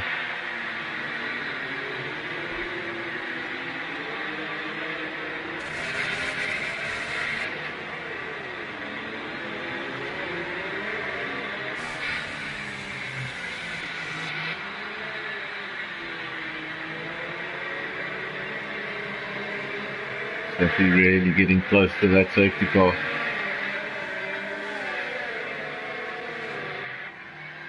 Difficult job actually leading the pack behind a safety car for several laps around such a long circuit.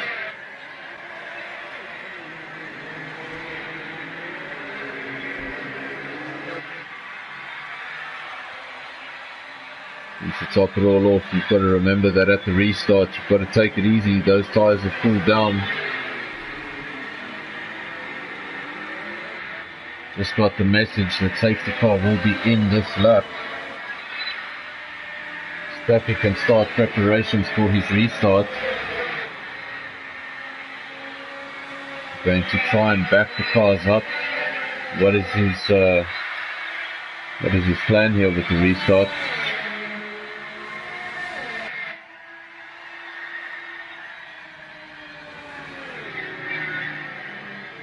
Safety car comes in. Staffy will accelerate away. ERS obviously disabled. We're going to have to wait, I think, 3 laps before we see it again.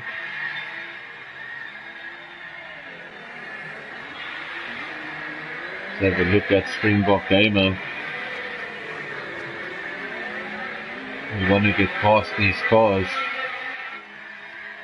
Second in position, but not on the track. Got to get past these guys before Staffy gets away again. He's already got a 7.4 second lead, and as I say, that Springbok Gamer, he's got some understeer. He's driven into the wall, not terminal damage, but he's broken some wing. And as I've said before, this is not the track you want to have anything broken. Don't know how serious it is. Haven't got a great view of the car. Seems to be the end plate on the left of the wing. And is that rain? Well, either my TV is about to go, or that's rain. I see a few drops. And well, like I said, I had no ears on the ground. I didn't know if there was going to be anything in the forecast for Tier 2. I didn't see this coming. Nobody warned me of this in the comments. This is just a few drops for now. It's going to take a while until the track is wet. Guys can probably still go around on those dry tyres. Can't immediately go in for the inters. You're just going to lose even more time, and burn those inters way too quickly.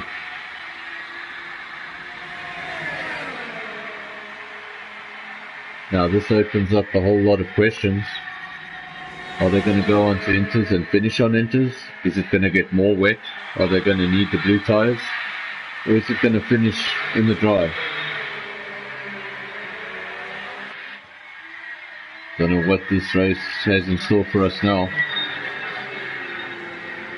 Rain could really mix things up after a safety car that made our timing screens look very different.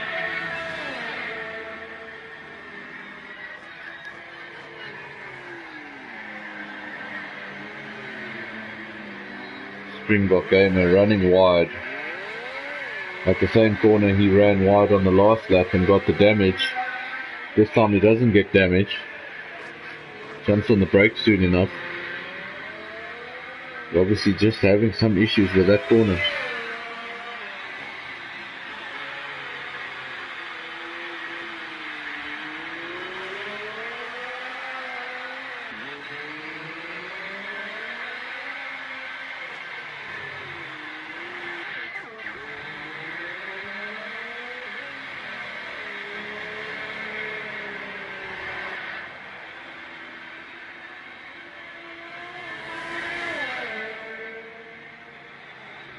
Thomas still on track in 5th place. He's really got some great chance of some very decent points. But I wonder now, there's 5 runners, one of them a ghost car. So technically just 4 runners in this race. We're going to only have 4 finishes. That'll promote Thomas to 4th. So like I said, very decent on the points. Judge has just come into the pits. I think this will promote Thomas. Thomas just 17 seconds behind the judge. Gets released from the pits now. Let's have a look where the Haas driver is. He's going around turn 1. And he's taken that position.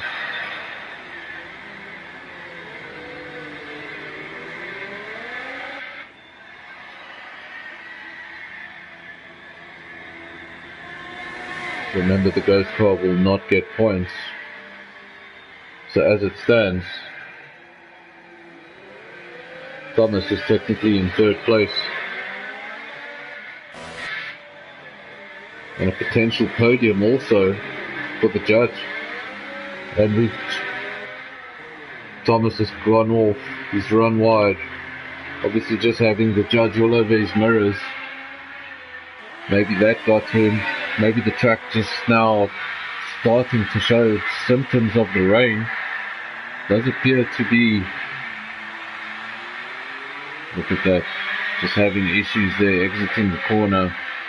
Don't know if that's because he's got damage or if it's the condition of the track. Don't see damage on my screen.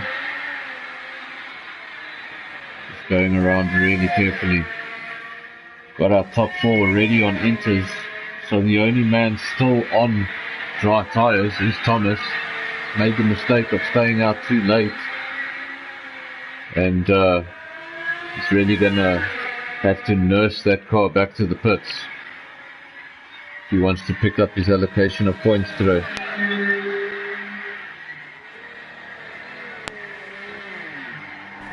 Oh no. He's run wide again, just didn't get any braking, had absolutely no grip on the wet road.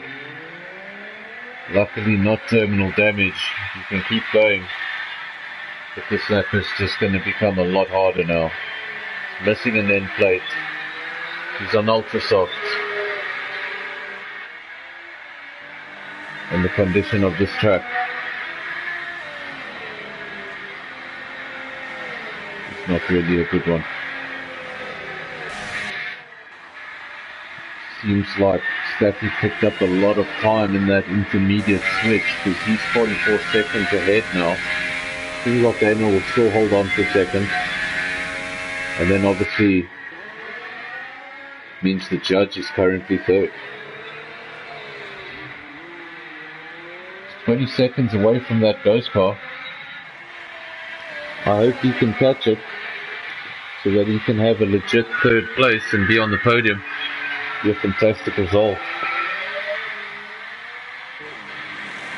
Thomas has made it back to the pits. We have a retirement. Staffy has just retired from this race. He was leading the race by 43 seconds. Not sure what happened. We're going to stay on board with Springbok Gamer because surely he'll drive past the accident.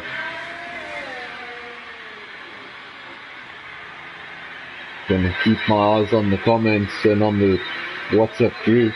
See if I can tell you what happened there.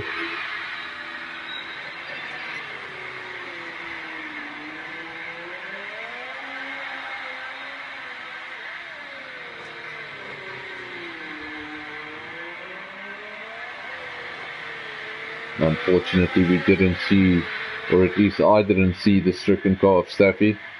Must have already been off the track. Wonder if we'll see a safety car again.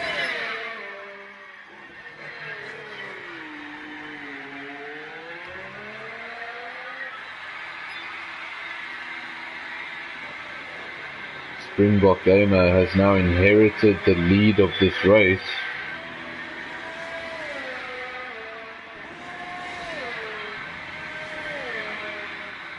And it's an incredible position he finds himself in, considering the start he had to this race. Went in for pit stop after pit stop, and things did not look promising. And now he leads this race on lap 38 for 51. Just 3 drivers left in this race.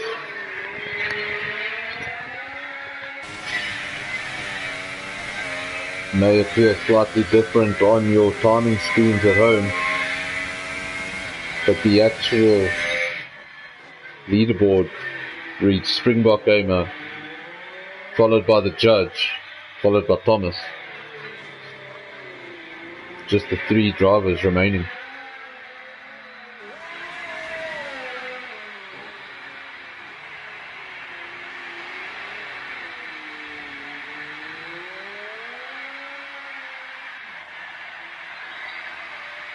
I'm just seeing a message on the WhatsApp group from TnB that it's going to get wetter than this.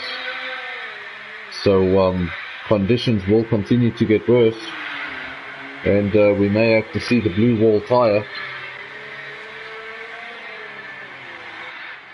I personally enjoy the intermediate conditions. The car slides around a little bit more, but not on a street circuit. You don't want rain on a street circuit. You make a mistake, there's no runoff area. But while I say I enjoy the intermediate tyre, I really do struggle on the full wets.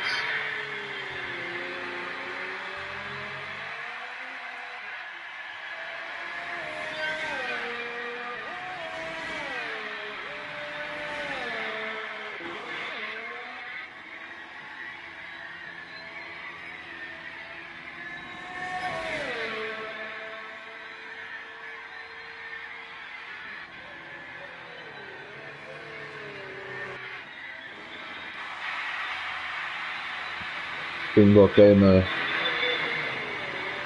now doesn't need to do anything silly. It's got a huge gap. Almost 6 minutes. Doesn't want to retire from this one. You could basically crawl around the track for the next 11 laps. 12 laps. And as I say that, he's had issues with that corner before. And there it is again.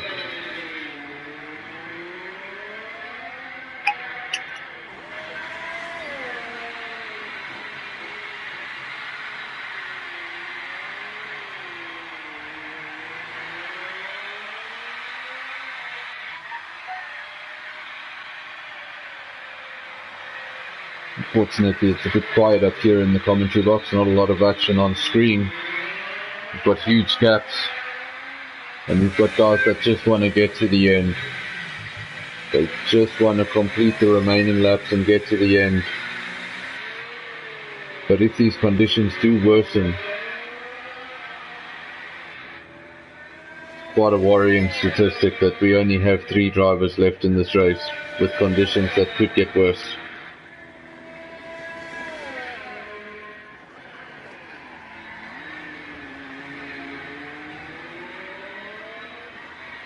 This may sound silly, but I really hope we have enough drivers to fill the podium.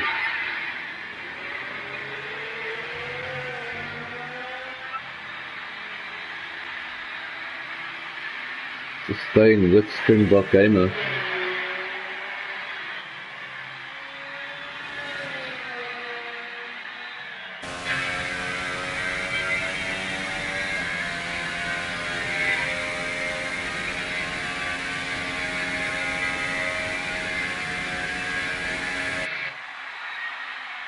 Thomas now has also passed the site of where Staffy retired, so that will now promote him up to 4th.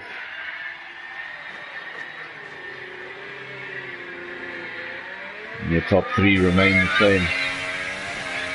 Springbok Gamer followed by the judge, followed by Thomas in 3rd.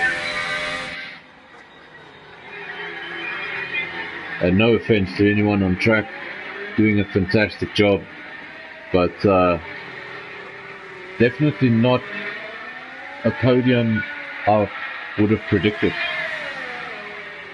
Really nicely done, and anyone who finishes this race deserves a podium, so maybe it's fitting we just have the 3 drivers.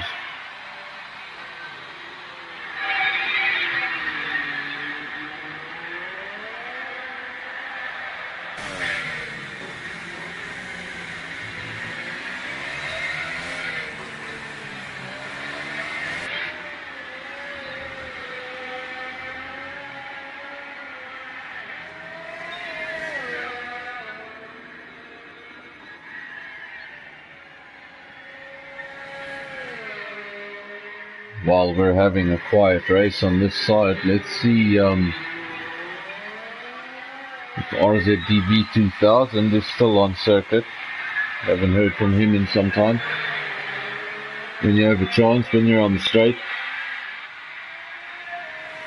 let us know how many drivers are remaining in the race, who's leading, and obviously where are you. And has there been any interesting things in the weather as we're having over here? John, Hey Rob. I'm just trying to keep ahead of Baku with respect for the final podium position. So you're currently in 3rd. How many runners on the track? 5. 5 runners. Well, you're doing better than us. We're down to 3. We're down to just the 3 runners. And tell me who's in the lead. It's a battle between Rosie and Gavin. Oh, no, there's nothing Gavin, sorry. And nothing interesting happening with the weather that side? No, nothing. No, Well, only got off and get back up.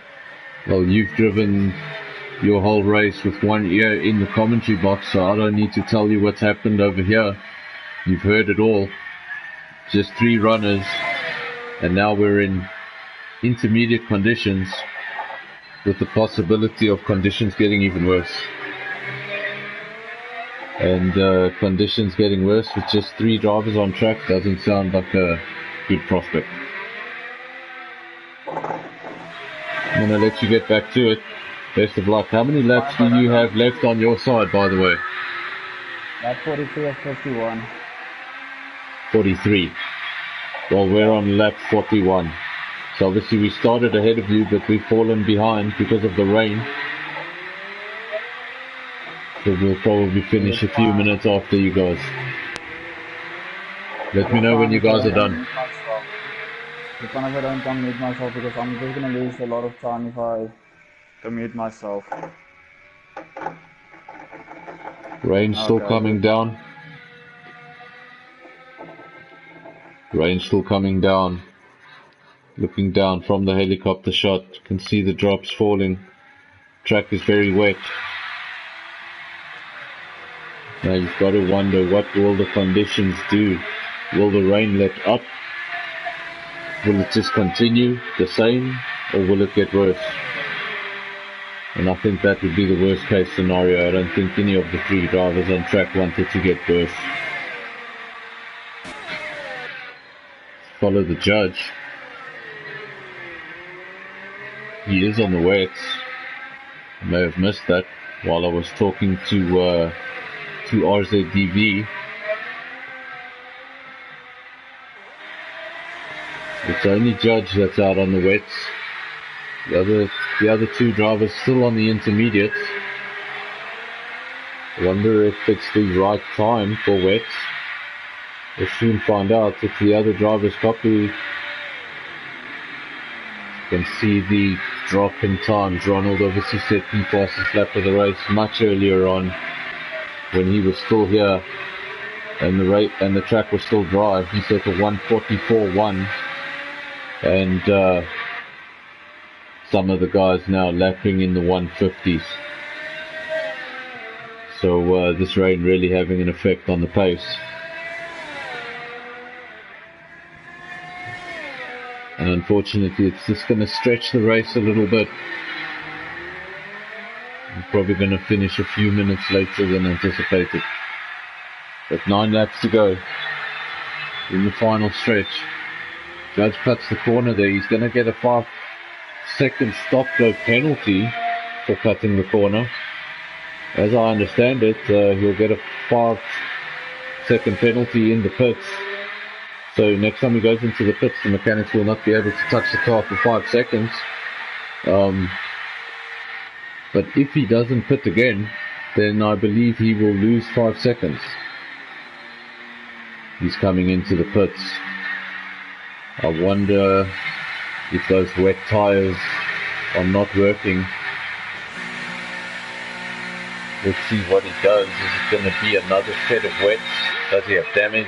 Is he going to go back onto the intermediate?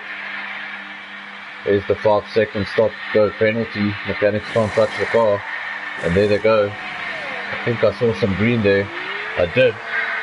So he's gone back onto the intermediates. The gamble of going onto wets didn't work out. I wonder if the conditions will still worsen and if he simply went too early, or if you can now finish on those intermediates.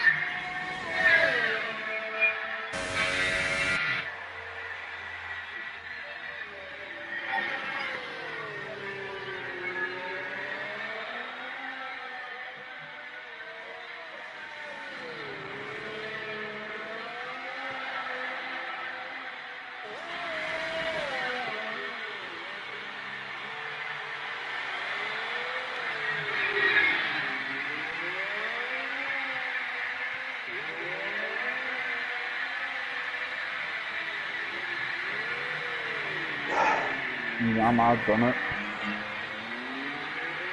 There's a message from RZDV. He's obviously out of his race. The last I heard means that Tier 1 is going to finish with just the 4 drivers. But here in Tier 2 we just got the 3.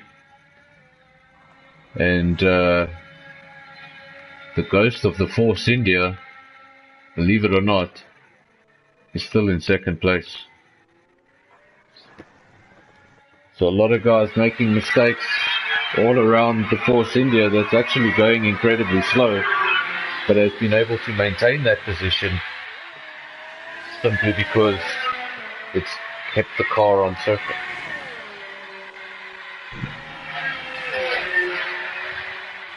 Well, we have RZDV with us. If he can, then he might as well just join us in the commentary box for the last couple of laps.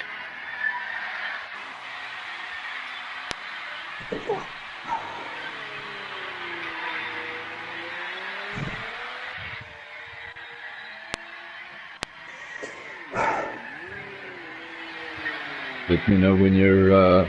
Let me know when you've got some visuals. Okay, so we're on lap 44 of 51, and the only two cars on lap 54 are Springbok Gamer and the ghost of Ronald's car. There we have it. RZDV 2000 has joined the session, so I'm sure he'll be with us in the commentary box shortly as soon as we get some visuals. I usually really enjoy the co-commentator because you can't spot everything and it really helps answers. That's too many eyes on the track. Nothing going on at this stage of the race, just guys wanting to get the car to the end. But have a look at those positions, Rob. Now remember that Ronald is a ghost car. So top three would read Springbok Gamer, Judge and Thomas. Yeah, that's right, Jono. Three drivers left on track. Let's just have a look at the retirements. Please do forgive me if I don't remember what happened to each and every one, but Staffy is still fresh in our memories. He led the race at 1 second by 2 minutes and 25 seconds. That all changed when the safety car came out, closed the gap down. Obviously Springbok Gamer was able to go around and catch the queue. He was just 3 seconds behind. That really mixed up everything. And then the rain came, and that was one step too much for Staffy. He just couldn't stop ahead of a barrier, and that was the end of his race from an extremely commanding position. Obviously Ronald has retired, even though he's showing on circuit. He was also dominating the race at one stage, opened up a huge gap, and obviously connection issues having the final say in his race. Then Cowboy really had a great chance to get some valuable points on the table, but just made a mistake. Esotronic unfortunately didn't really see, but from what I can remember, his car was also one of the cars that ran wide and found a barrier and lost the wheel. Same result really for Death Seeker. Monet went earlier on in the race, and if I remember correctly, Wolf was our first retirement on lap 1. Well, we have 6 laps to go. What happened to you, Rob? Barrier. Barrier, which corner? Through the SS. You go left, then you just go right. I turned in too early into the right hand. Just before the straight. Yeah. Leading up to the straight. Yeah. And tell me, to your knowledge, was there victims in the castle section? Not that I know of. Because we've just had the one. From the 7 retirements, call it. Only one of them finished in the castle section. Judge now just running wide, just touching the wall. Not, did he take damage? He's coming into the pits.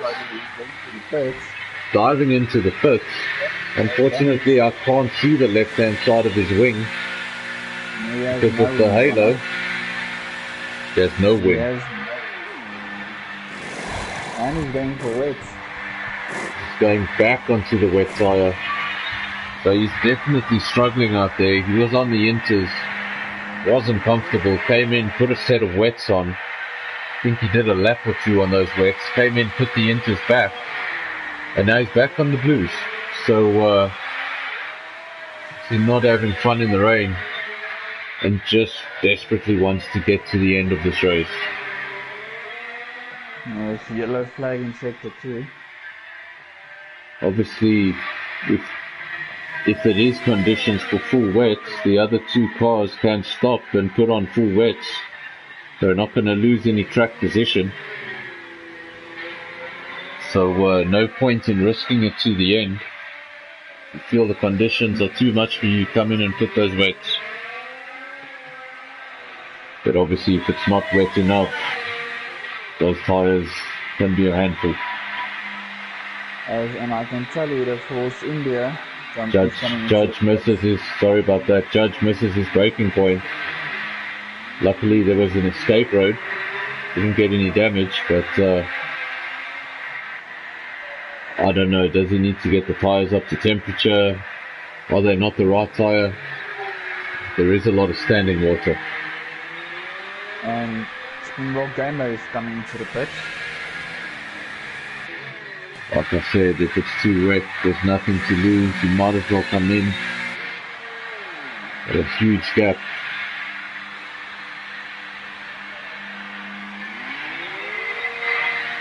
Does come out on wets.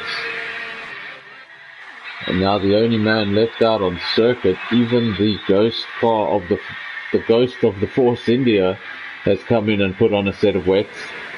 But and as I say that, Thomas dives into the pits. Thomas dives into the pits. He's going to put on a set of wets, surely. The long as Jeff is on his side. Yeah, I was just going to say.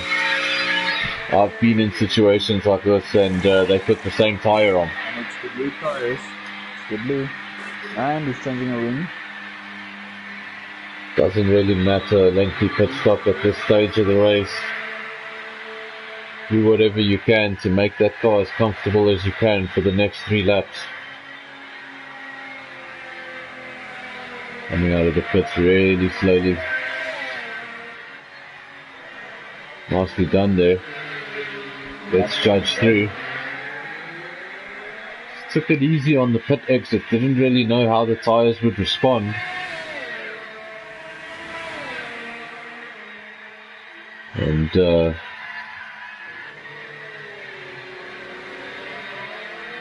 go back to Springbok Gamer.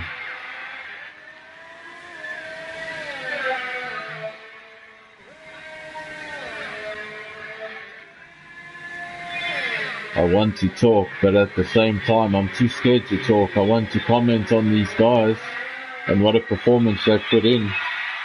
But this is not the time for commentators curse. Yep. So maybe the best thing is to remain silent until the finish line.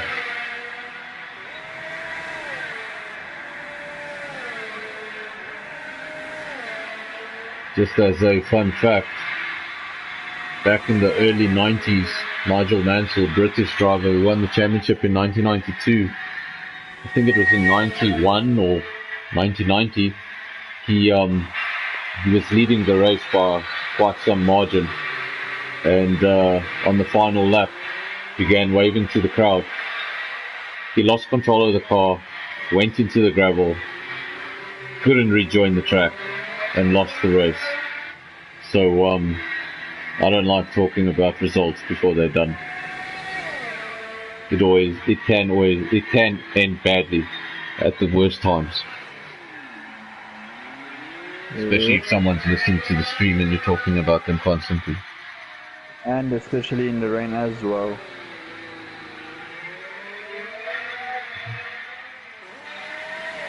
I've tried to listen to commentary of my own races, but as soon as the commentator mentions my name, I switch off YouTube. I'll talk about everyone else, but don't mention me. Now really coming down hard, the skies are dark. Track extremely wet, a lot of standing water. Don't want to get off the racing line. Get off the racing line, you're going to lose control of that car very quickly. As Thomas has to reverse back onto the track, missing the braking zone for turn 2. Got a suggestion that maybe I should keep quiet until the end of the race. Not sure if I should be insulted. That's either got something to do with the comments I made about not wanting to do a commentator's curse, or I'm just that annoying. Well, I'm not going to give you the satisfaction. I shall continue to talk, because I have nothing better to do at this stage. Just 3 laps remaining in the race. Springbok Gamer still leads. That's why I say it's good to have a second set of eyes. Let's go to the judge. We didn't catch that. What happened? He broke his wing he came into the castle section, and as soon as he got on throttle, he lost the car, but luckily only lost part of his front wing. Well, it will definitely make it much harder to turn into most of these corners. At this point, the gaps are so big. I think, you know what, if you need to go in again, don't think twice about it. Just go in again.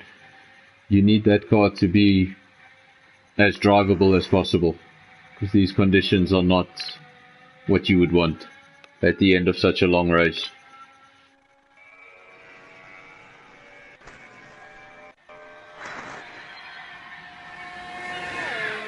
Now, if he stays out,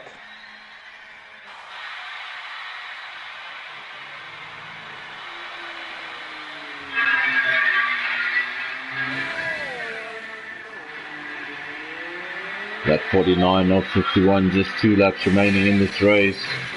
Not much has changed over the last couple of laps. We had quite a lot of retirements when the rain first started. It seems like the guys have just managed to get the hang of it. It's really difficult in the beginning. You just got to learn to brake earlier, turn in earlier, and just really take it easy.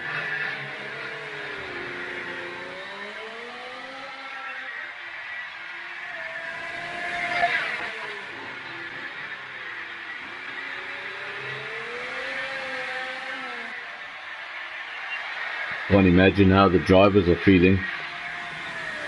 I, as a commentator, am getting tired of sitting in this spot. Guys must be exhausted. Done plenty pit stops. Been an eventful race. Just to actually have a look at the pit stops. Springbok Gamer, who leads the race, has done 7 pit stops.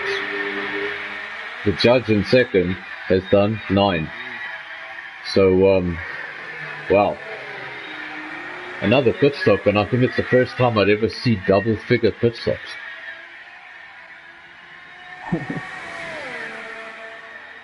Just joking, Judge. Stay out of the pits. Stay out of the pits.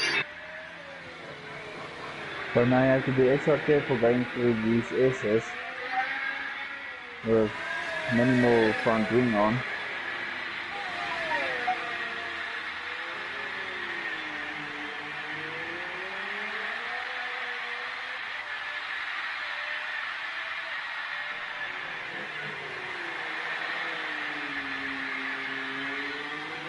I apologize for my awkward silence, but I'm not the best at multitasking.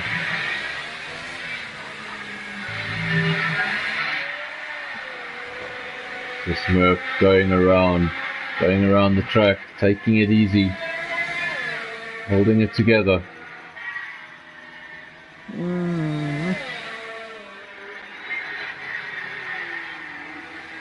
Having a big lock up there.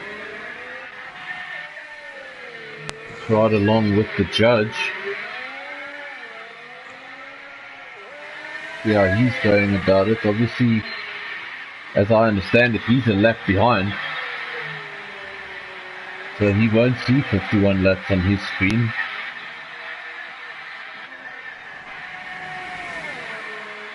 Springbok Gamer now heading down that back straight. The infamous long back straight. Extremely wet.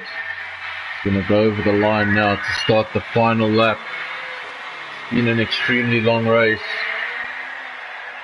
Eventful race. We've seen intermediate conditions. We've seen wet conditions. We've seen the driver in second do 9 stops.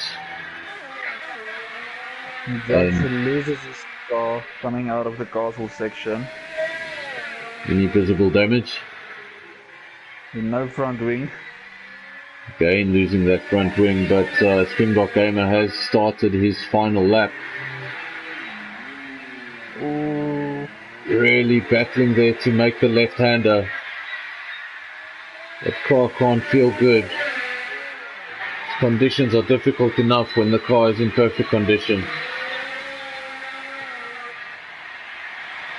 That means he's going to go for the 10th stop. We'll wait and see, and we'll find out shortly. He's now going through the S's, which lead you onto the straight. He has a big enough gap to make the pit stop. Fortunately, I've got a helicopter cam here that I can't see where the judge is. There we go, we have footage of him again. I think he's waiting for Springbok Gamer to come around. It's going extremely slowly. Seems like he's waiting for Springbok Gamer. And there we go. He's not gonna make it. If he does it, he's got to be careful. Got to be.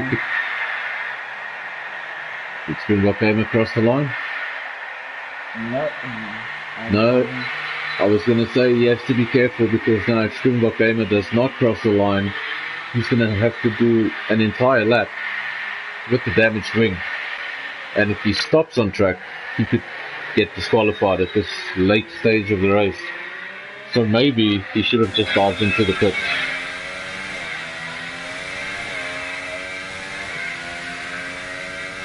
Needs to be really careful. Gonna go back to Springbok Gamer. Very close across the line. Had a great race. At one stage found himself in 9th. Came in, had to make an unplanned pit stop, and then had to make a pit stop about 2 laps after that.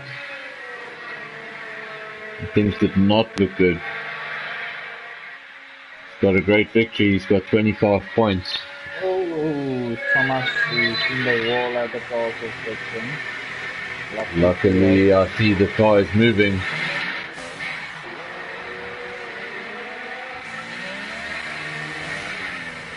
Judge going through the castle section now.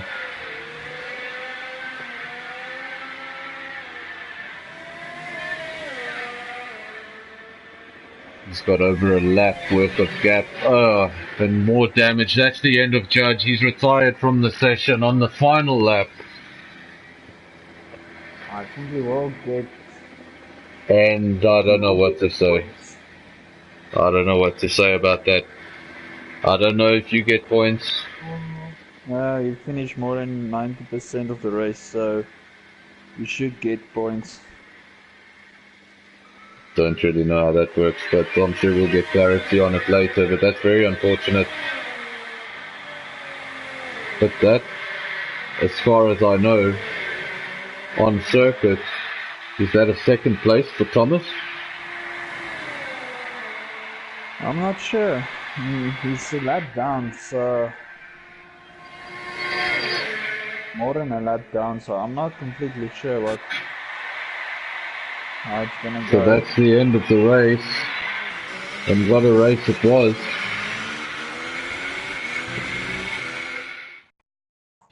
I think you are correct. I think Judge does finish, because it was on the last lap. There we go. He's on the podium. So that does count. Ronald obviously also on the podium, stealing Thomas's spot because he shouldn't be there. But surprisingly, it looks really bright and sunny compared to the conditions we've had. Yeah. Something that could be worked on in future games. Something that could be looked at. It's a small detail, but it's silly. So there we have it. I'm just going to read you the results as I understand them, and if they need to be clarified, that will be done later. Springbok Gamer wins the race from the judge, I believe, and then 3rd place would go to Thomas, and then the rest were DNFs. Staffy very unlucky, Cowboy making up ground, also unlucky.